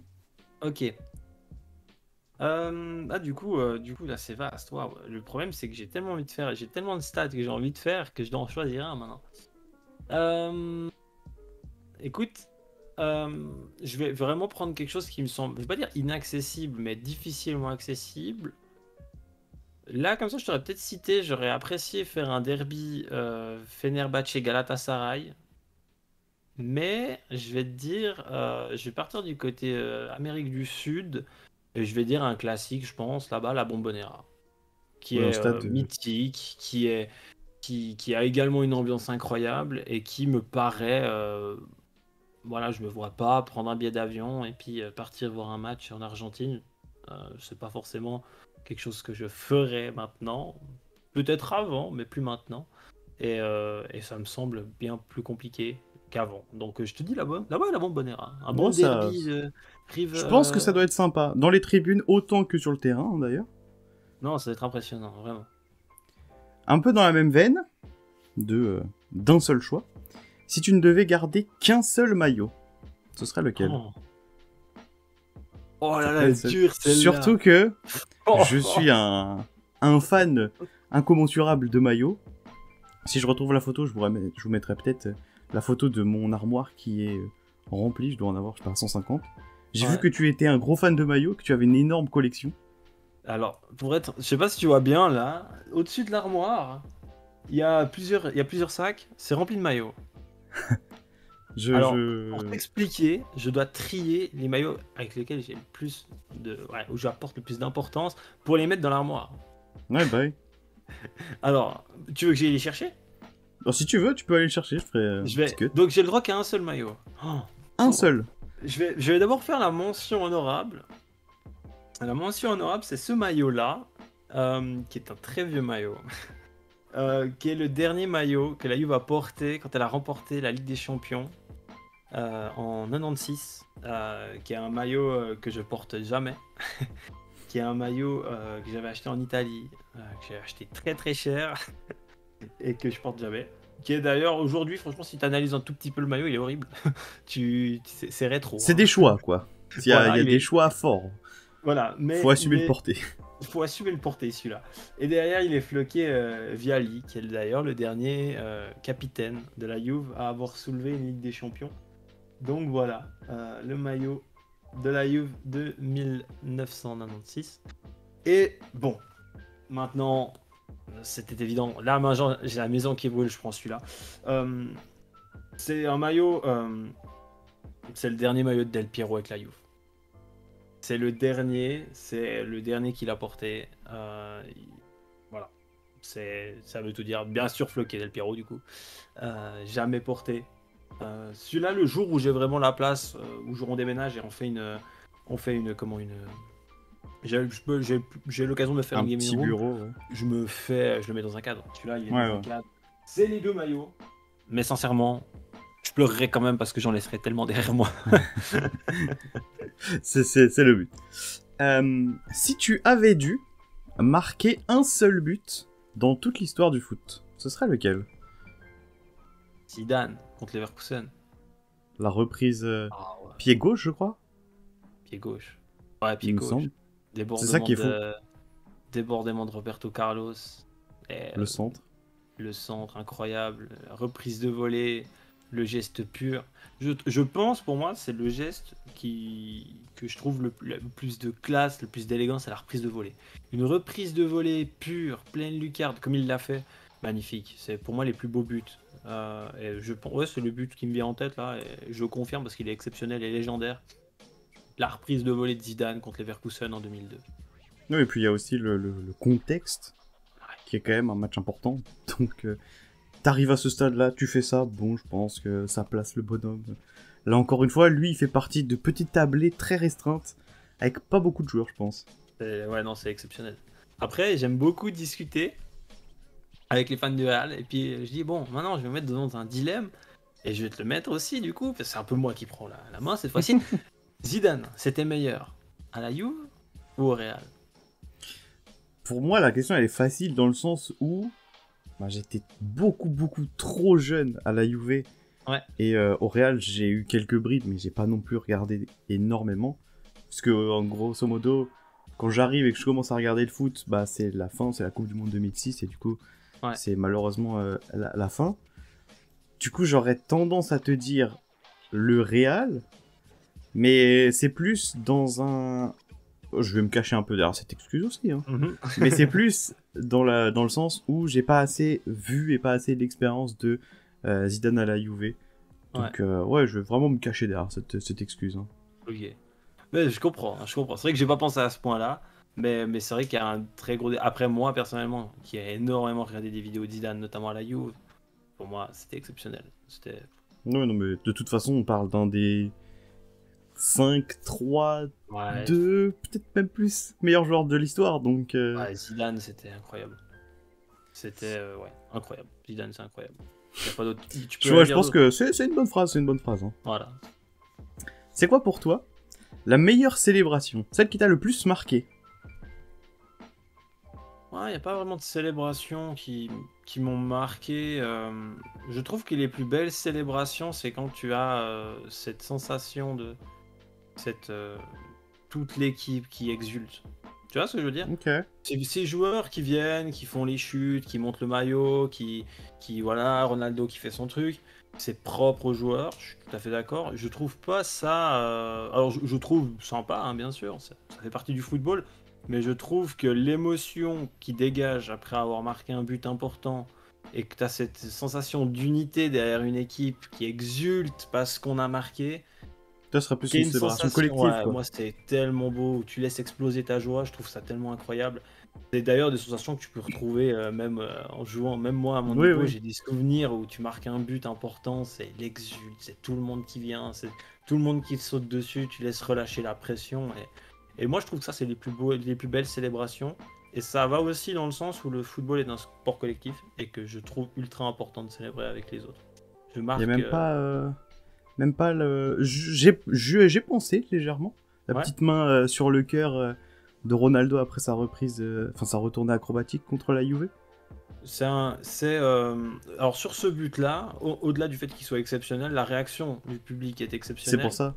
Et Et que lui Ronaldo, sente que ça vient quand même d'un public ouais, contre lequel tu joues.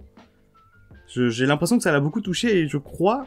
Bon, j'ai peut-être je mal pense que lu, ça a hein. joué un, Oui, ça je a dû pense que jouer ça un a beaucoup rôle. joué. Ouais. Il me semble que c'est rentré en tout cas dans la réflexion. Oui, c'est une célébration magnifique, mais je pense que surtout mettre en avant la réaction des supporters qui, au-delà du fait parce qu'on se faisait détruire sur ce match, il n'y a pas d'autre terme. Voilà, même dans un moment où ton équipe est en grande difficulté, tu as ce moment de lucidité, dire non, mais là, c'est exceptionnel.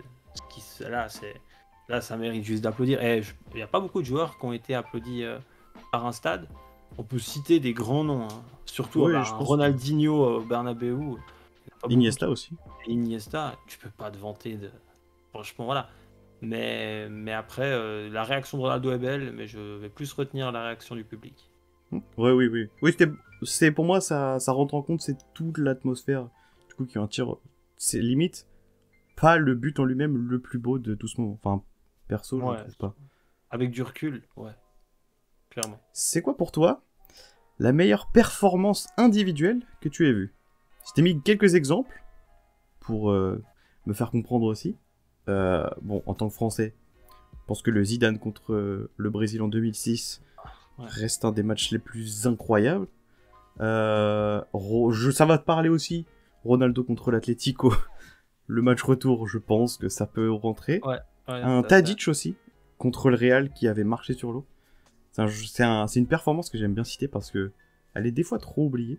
Mhm. T'avais Je vais parlé te Del Piero citer, aussi tout à l'heure. ouais, je vais te citer Del Piero contre le Real de saison 2009, où on a une équipe qui redevient intéressante, mais quand même avec vraiment des petits noms. Et Del Piero qui, cette année-là, on avait battu d'ailleurs 2 fois le Real en phase de poule, à Turin comme à Bernabeu. Et à Bernabeu, où il va mettre cette frappe brossée pied gauche, où il bat Casillas et ce coup franc, et il sort sous une standing ovation. Encore un, on peut en citer pas beaucoup, mais il a fait partie de ce petit groupe de joueurs applaudis par le Santiago Bernabéu. Et ouais, je pense que c'est la performance qui m'a le plus marqué. Ouais. Après, parce que je suis supporter de la Juve, Je reconnais clairement que Zidane 2006 contre le Brésil, c'est stratosphérique, c'est exceptionnel, c'est un récital que Ouais, tout le monde doit le c'est... voir.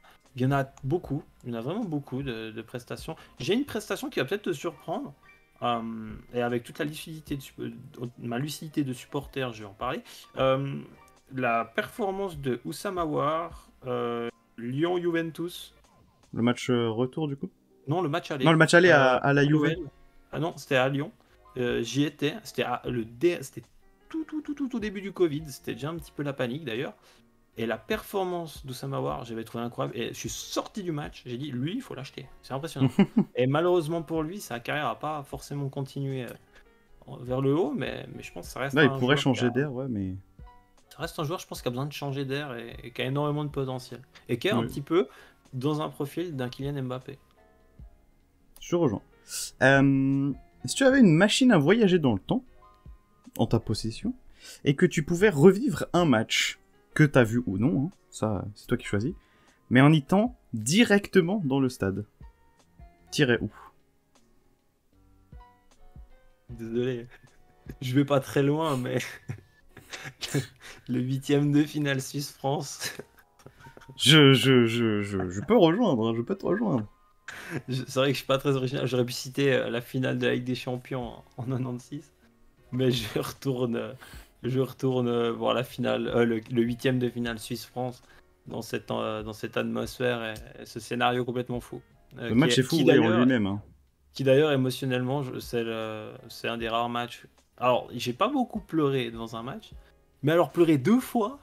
C'est le seul qui m'a fait. J'ai pleuré deux fois. L'égalisation de Gavranovic m'a fait pleurer. Et alors, l'élimination. Après, bon, c'est vrai qu'il faut nous comprendre. On est tellement petits dans. Puis tu joues le champion du monde. C'est incroyable. Alors, moi, ce qu'ils ont fait, émotionnellement parlant, d'un point de vue d'un match regardé chez moi, c'est le match qui m'a fait le plus exulter. Et pourtant, j'en ai vécu des belles émotions. L'Italie 2006, l'Italie 2021, tout ça.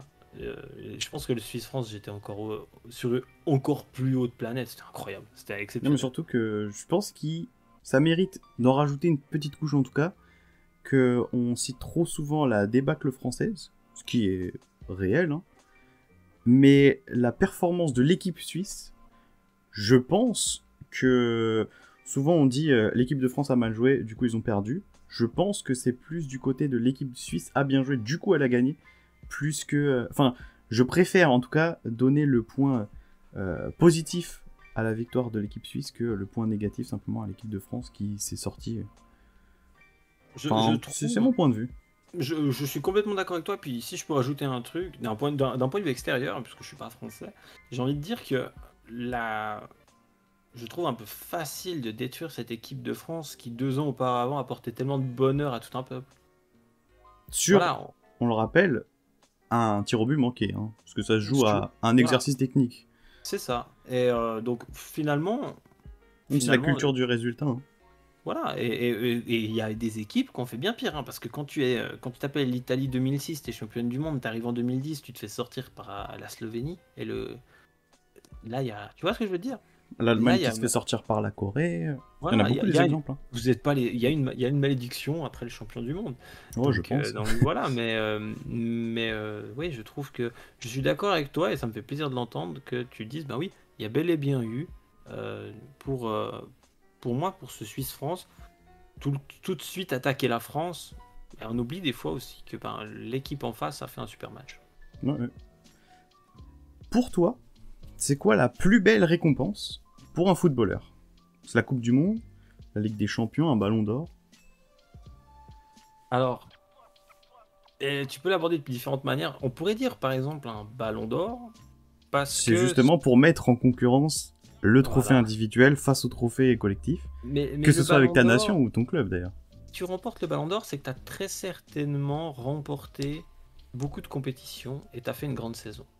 Donc tu as gagné beaucoup de trophées. Oui, mais là, tu triches, on est d'accord. Voilà. Parce que là, on dirait moi, t'esquives la question pour t'arranger. Non. Parce que tu sous-entendrais que t'aurais gagné quelque chose d'autre. Ok, je vais te dire la Coupe du Monde. La Coupe du Monde, pour moi, n'est pas forcément la plus dure. D'après moi, l'Euro aujourd'hui est à un niveau très très compliqué. Je pense que l'Euro, c'est difficile de gagner l'Euro, je pense, aujourd'hui. Okay. C'est mon point de vue. Moi, ça tombe bien parce que on avait très brièvement abordé ce sujet, et je trouvais justement que c'était un des grands points que j'avais pas mal entendu pendant l'Euro, que l'Euro était plus dur à remporter que la Coupe du Monde. Et j'avoue que je suis pas forcément d'accord, parce que j'ai quand même l'impression que quand tu vas devoir te taper les équipes africaines, que ce soit Algérie, Maroc, Sénégal, Cameroun, il y a quand même de très bonnes équipes. En Asie, on sait que c'est un continent très émergent dans le foot, que ce soit le Japon, la Corée, ils ont de très bonnes équipes. Et il y a toujours les classiques Argentine-Brésil qui sont souvent des plays à jouer. Je suis pas convaincu, mais après c'est bien du coup d'avoir deux avis différents. Je suis pas convaincu, même si j'ai été super agréablement surpris. Il y a un nombre d'équipes dans cet Euro de petites nations, rien qu'à prendre la Macédoine, où j'avoue je connaissais 2 joueurs. Le niveau qu'ils avaient, j'ai trouvé impressionnant, et je pense, mais c'est pour ça, c'est un peu contradictoire, mais je suis pas 100% sûr que la Coupe du Monde soit beaucoup plus facile. Il y a un beau débat, je pense, mais moi, c'est mon ressenti. Ouais. Mais je te dirais, pour répondre à ta question, la Coupe du Monde, parce que c'est la seule compétition qui peut rallier tout un peuple, tout un pays, peu importe le club que tu supportes. Tu peux supporter la Juve, l'Inter, Naples, tu peux supporter Marseille et Paris. Quand tu es champion du monde, tu as un rapport avec ces personnes-là, et puis ça t'empêche pas que tu es tellement heureux que tu les prends dans tes bras. Donc la Coupe du Monde, pour moi, et je pense que pour un joueur, rendre heureux son pays, c'est la plus belle des sensations. Et du coup, on va enchaîner, puisque c'est un peu la deuxième partie de cette question. Pour toi, c'est quoi la compétition la plus dure à gagner ? Alors, ça peut être la Ligue des Champions aussi, c'est club compris. Hein. Oui, mais tu vois, la Ligue des Champions, tu rates ton coup cette année, tu peux retenter l'année prochaine. Tu vois, l'Euro, si tu as une belle carrière, tu as l'occasion de la jouer 4 fois. Tu vois, donc la Coupe du Monde, c'est la même chose. Je dirais, alors je vais rester sur mon avis sur la différence entre la Coupe d'Europe et puis la Coupe du Monde. Je vais dire que l'Euro, d'après moi, est la compétition la plus dure à gagner. Mais après, ça n'enlève pas le niveau exceptionnel d'une Coupe du Monde, quoi. Non, mais c'est de toute façon un avis que tu aurais eu. On va passer à la deuxième interlude, du coup, de ce petit entretien. C'est un classique tu préfères. Okay. Je vais te faire 2 propositions, tu vas me faire un choix. D'ailleurs, tu pourras le justifier ou non. Bon, le premier, il te parlera peut-être légèrement moins quand même. C'était plutôt France 98 ou France 2018 ? France 2018. Parce France que 2018, tu l'as plus vécu ? Parce que je l'ai plus vécu, et puis que j'en ai marre d'entendre ces champions du monde 98 dire qu'ils étaient meilleurs. Voilà. Les Dugarry, je vais pas les citer parce qu'ils méritent pas que je leur porte de l'attention, mais je trouve que cette équipe de France 2018, déjà c'est mon époque, c'est ma génération, mais je trouve qu'elle est exceptionnelle de par ce côté. Je trouve que ça représente super bien le peuple français, que voilà, je trouve magnifique. Cette équipe de France 2018, moi j'ai adoré. J'ai énormément regardé les compilations sur YouTube de la Fédération française de football. Qui sont extrêmement bien faites, ouais. Elles sont super bien tournées. Ils ont un gars au montage, il est monstrueux. Et Petit big up à Guillaume Bigot ou Gigot. Ouais, exactement. Et franchement, je trouve la qualité de cette équipe exceptionnelle. Tu vois que le groupe il vit bien. Bon, il s'est passé cette année. Je pense qu'ils arrivent. Voilà, ça devait arriver au bout d'un moment. Tu peux pas tout le temps gagner. Et à nouveau, je continuerai à dire que les médias français, quand tu commences une compétition, t'as même pas joué le premier match, et t'annonces déjà que t'es champion d'Europe parce que t'as Benzema qui arrive. C'est quand même des êtres humains, même s'ils ils savent gérer la pression. Au bout d'un moment, faut pas leur lancer la pierre dessus. Pour moi, ils n'ont pas été aidés. Tu es plutôt Carles Puyol ou Sergio Ramos ? Un des deux. Bah ouais, il y en a. Allez, j'en citais un. Je vais dire Puyol parce qu'il m'a moins embêté vis-à-vis de la Juve. Ramos, c'est vraiment un joueur que j'aurais. Pour moi, Ramos, c'est un joueur que j'apprécie pas du tout, qui est pas exemplaire. J'aime pas Ramos. Voilà, je suis désolé. Je sais qu'il vient d'arriver au PSG, mais j'aime pas Ramos. J'aimais pas particulièrement avant. Je respecte énormément, mais j'aimais pas particulièrement avant. Je pense que maintenant qu'il est chez moi, je vais énormément aimer. Et je pense qu'il Bien fait sûr. du coup partie de cette catégorie de joueurs. Tu le détestes quand il est contre toi, tu l'adores quand il est chez toi. J'ai eu un petit peu ça avec Thiago Motta à une certaine Mhm. époque. Je pense que ça va être à peu près la même registre. Et Ouais. je peux comprendre. Ouais. Bon, là, celle-là, j'avoue que me fait assez peu finalement. Je me pose assez peu la question de savoir qui tu vas choisir. Tu es plutôt Iker Casillas ou Gigi Buffon?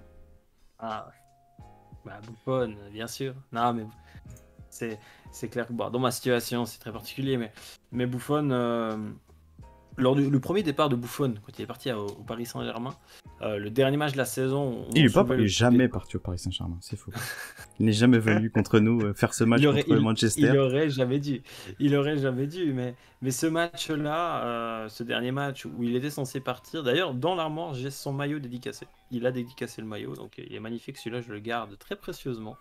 Et ce qui était censé être le dernier maillot de la Juve, ce match-là, lorsqu'il est sorti, j'ai lâché la petite larme. Ouais, C'était, c'est un c'est, monument qui s'en va quand même. c'est un monument, c'est une personne avec qui tu as grandi, quoi. C'est ça. Tu es plutôt Jordi Alba ou Marcelo? Marcelo. Ouais, Marcelo, parce que j'ai cette image de cette incroyable période du Real de Madrid que j'ai trouvé exceptionnelle et cette complicité et cette complémentarité qu'il avait avec Ronaldo. Et en plus de ça, derrière, il était exceptionnel défensivement. Et c'est le vrai latéral moderne. Marcelo, c'est super fort. Tu es plutôt Robert Lewandowski ou Karim Benzema? Lewandowski. Lewandowski, c'est moins sexy, Ça reste quand même mais, trop sexy, hein. mais c'est quand même très propre. Mais je trouve, c'est pas du tout le même style de joueur dans le sens où Benzema, il est capable de te faire jouer une équipe, il le montre très bien du côté du Real. Lewandowski, il est capable de te faire gagner je ne sais combien de matchs.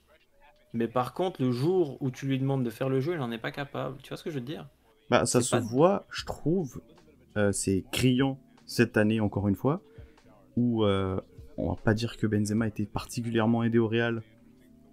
Pourtant, ça l'empêche pas de faire demi-finale de Ligue des Champions. Et Mhm. d'amener cette équipe ultra haute. Là où Lewandowski est un joueur absolument phénoménal au Bayern, quand il s'agit de faire gagner la Pologne et que t'as plus les armes derrière, c'est quand même plus compliqué et ça se voit que tout seul, Benzema est capable de faire plus de choses que Lewandowski, je pense aussi. Clairement, clairement. Mais je suis plus Lewandowski parce que je resterai dans l'idée qu'un buteur, on lui demande de marquer. Et que Lewandowski, 41 buts devant ses Gerd Ouais, Müller, je c'est fait. pense que actuellement, il n'y a pas meilleur finisseur que Lewandowski, je suis d'accord. Ouais, je pense que c'est le plus complet. Ouais. Tu es plutôt Pep Guardiola ou Jürgen Klopp? Oh, Klopp. Klopp, c'est. D'ailleurs, j'ai lu son livre, qui est exceptionnel. Je sais pas si tu lis un peu, mais si tu veux vraiment une histoire incroyable, le livre de Jürgen Klopp est magnifique. Et Pep Guardiola est un excellent entraîneur. Voilà. Aujourd'hui, tu me dis que Guardiola il arrive à la Juve, je suis content, hein.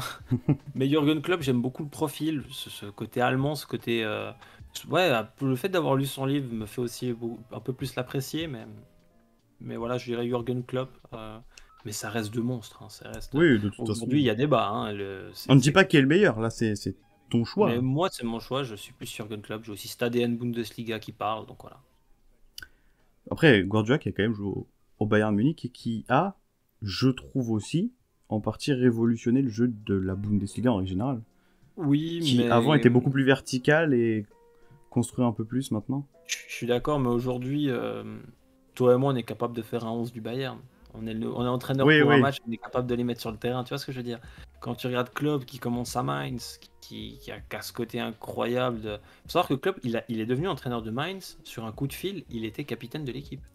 Ils ont viré l'entraîneur à la mi-saison, ils ont dit c'est toi désormais l'entraîneur. C'est quelque chose que tu ne verrais pas aujourd'hui. Oui, oui, Et ça c'est vrai. après, ben, la suite a été exceptionnelle. Et moi, Klopp, je trouve que Klopp a eu beaucoup de mérite parce qu'il a autant réussi dans des petits clubs que dans des grands. Voilà. Je comprends. Tu es plutôt Didier Drogba ou Samuel Eto'o? Didier Drogba. Didier Drogba parce que je trouve, j'ai ce souvenir de cette finale en 2012 avec Chelsea. exceptionnel, un incroyable attaquant. Eto'o aussi, mais j'ai moins apprécié Eto'o. J'ai beaucoup plus apprécié la personnalité, le joueur qui était Drogba. Ok. Tu es plutôt Liga ou Première Ligue? Je vais Même te si dire du coup, c'est- Première Ligue. Première Ligue. Même si j'apprécie quand même la Liga, pense que c'est un championnat où je peux vraiment apprendre énormément de choses. Mais la Première Ligue, ça reste quelque chose. Voilà, tu peux regarder le dernier contre l'avant-dernier, c'est intéressant. Donc la Première Ligue, qui n'aime pas la Première Ligue quoi aujourd'hui, ouais. Tu es plutôt Mohamed Salah ou Sadio Mané? Ah, c'est une bonne. Ouais, je vais dire Mané. Mané, parce que je trouve qu'il reste à un niveau exceptionnel. Salah penche un peu. Il y a eu aussi deux, trois petits accrochages extra-sportifs qui sont arrivés, mais je vais dire Sadio Mané. Mais après, Mohamed Salah, c'est un joueur que j'ai vu jouer quand il était au FC Bâle, tu vois. Donc c'est Oui, oui. particulier. C'était au tout début. Mais je vais dire Sadio Mané. Je trouve qu'aujourd'hui, il a une carrière plus saine. Tu es plutôt... Là, ça pareil, ça va... Tu es, entre guillemets, plus concerné. Est-ce que tu es plutôt ciseaux pardon, de CR7 contre la Juve ou ciseaux de Ibra contre l'Angleterre? Mais tu sais quoi, je pense que je vais te dire CR7. CR7 parce que Ibra, en soi, exceptionnel ce qu'il a fait. Avec, je sais pas, il est quoi, à 30-40 mètres? Ouais, ok. Magnifique. Mais sur 1000 personnes, tu tentes un ciseau qui est pas forcément haut ou autre, il y a quand même beaucoup de personnes qui vont te la reprendre, cette balle. Je dis pas qu'ils vont te la mettre au fond. Sur 1000, il y en aura peut-être deux qui vont te la mettre au fond. Mais il y a beaucoup de personnes qui sont capables de l'avoir. Alors que Ronaldo, combien de joueurs qui est capable de te lancer un ciseau aussi haut et être autant parfait d'un point de vue timing? Et Buffon qui bouge pas, qui a juste à regarder cette balle rentrer dans le petit filet. Moi, De toute façon, Ronaldo, il peut rien faire. Tu peux mettre ouais, n'importe quel gardien. c'est exceptionnel. Non, moi, je te dirais Ronaldo parce que d'après moi, il n'y a personne qui est capable de faire ça. Ok. Ibra, oui. Tu es plutôt Xavi ou Andrés Iniesta? Elle est dure, celle-là. Celui-là, je crois que c'est celle qui fait le plus mal de séparer peut-être le duo le plus iconique. Je vais te dire Iniesta parce que je l'ai vu jouer un peu plus longtemps. Je vais te dire Iniesta. J'ai pas d'argument. Je te dirais simplement Iniesta. T'es plus gagner la Ligue des Champions avec ton club, donc la Juve, ou gagner la Coupe du Monde avec ton pays, la Suisse? La Coupe du Monde. Quand même. La Coupe du Monde. Ouais, c'est tellement. C'est incroyable. Est-ce que Pour le moi, fait d'avoir déjà gagné la Ligue des Champions avec la Juve, ça joue? Écoute, Ou c'est même pas assez gros pour non, rentrer en compte? parce qu'aujourd'hui, la Ligue des Champions, tu vois, j'avais un an. Donc je l'ai Oui. pas vécu pour moi, tu vois. J'attends ce moment avec Oui, non, mais impatience, c'était plus j'espère le fait vivre. de l'avoir dans ton palmarès déjà. Voilà, oui, je pense aussi. Et puis, quand je vois que quand tu élimines la France en huitième de finale, le bordel que ça met, j'imagine pas si t'es champion du monde, quoi.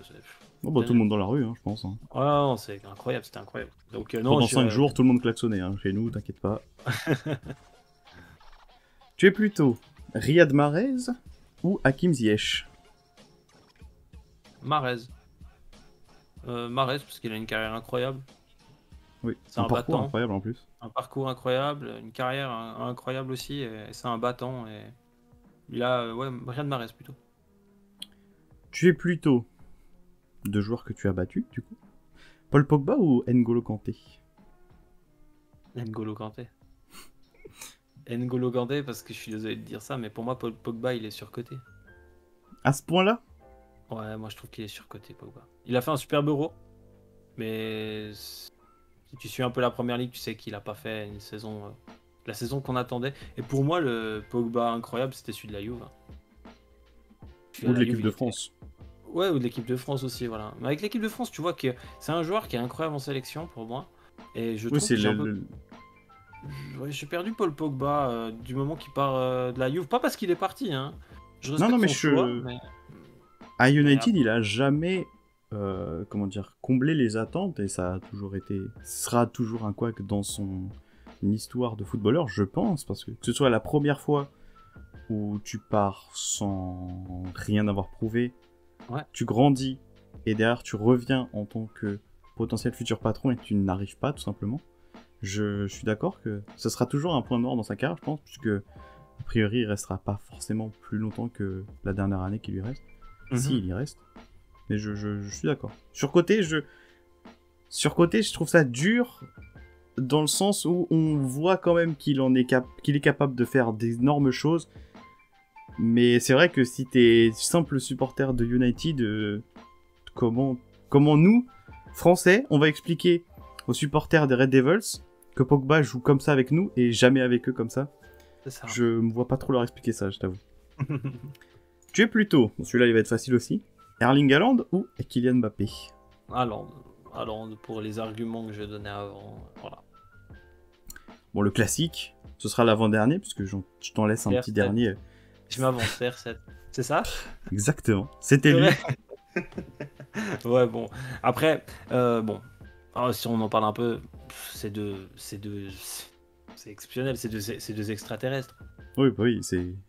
Après, j'apprécie plus Ronaldo de ce côté travailleur, acharné, que Messi, qui est un travailleur aussi, mais qui a aussi, je pense, clairement plus de talent de base. Mais voilà, je suis plus Ronaldo, voilà, simplement. Puis bon, il y a un passage à la Juve qui a beaucoup aidé aussi. Puis du coup, le dernier, qui est un peu... qui n'est pas noté, mais qui va être un peu sorti exprès pour toi, du coup. Tu es plutôt Pirlo ou Del Piero? Ah, Del Piero. Quand même, il n'y a pas de... Il y a un joueur qui peut peut-être rivaliser avec lui, tout dépend de la suite de sa carrière. C'est Dybala, qui est aujourd'hui mon joueur préféré en activité. Qui est dans mon... Ils sont les deux... Même s'il part de la Juve? Ça me fera très mal. Dybala, ça me fera très mal. Mais il est vraiment... Là, je le sens bien. Il va prolonger. Ça peut être le Del Piero. Ça peut être un... Il retrouve un entraîneur qui l'a fait percer aussi. Ouais, en grande aussi. partie. Donc, Dybala, c'est particulier. Ça me ferait très mal de le voir partir. Il y a 3 joueurs dans mon vécu de passionné de foot qui m'ont marqué. Del Piero et Dybala. Le troisième, ça va peut-être un peu te surprendre. Ça va te parler, bien sûr. Stéphane Lichtsteiner, qui est également un joueur qui a fait quelque chose d'incroyable à Juve. Oui, surtout que toi, il a le double maillot, du coup. Ouais, c'est ça. Et c'était vraiment une personnalité, une leader, mentalité exceptionnelle. C'était un leader, c'était d'une générosité. Il me fait penser à un Philippe Lam au niveau de la débauche d'énergie. C'était incroyable. Mais surtout que pendant une période, il était grosso modo au moins top 3 à son poste. Hein, oui, clairement. Ouais. Clairement. Du coup, on va rebasculer sur la dernière petite session. 2 grosses questions du coup. Tu préfères gagner un titre, donc toute une grosse compétition, en étant sur le banc, ou arriver en finale, perdre, mais tu auras été titulaire et probablement l'homme providentiel pour amener ton équipe jusqu'à cette finale? Elle est dure celle-ci. Non, je vais primer sur le jeu et je préfère perdre la finale et avoir fait une grande finale, un grand tournoi et être considéré comme étant l'un des meilleurs éléments de mon équipe que de la gagner en étant sur le banc, avoir joué peut-être 3 minutes. Voilà. Et du coup, pour finir, la question que j'aime bien, parce que je trouve qu'elle allie aussi pas mal, du coup, en plus, ça va te parler tes 2 passions, que ce soit le jeu vidéo / FIFA et le football.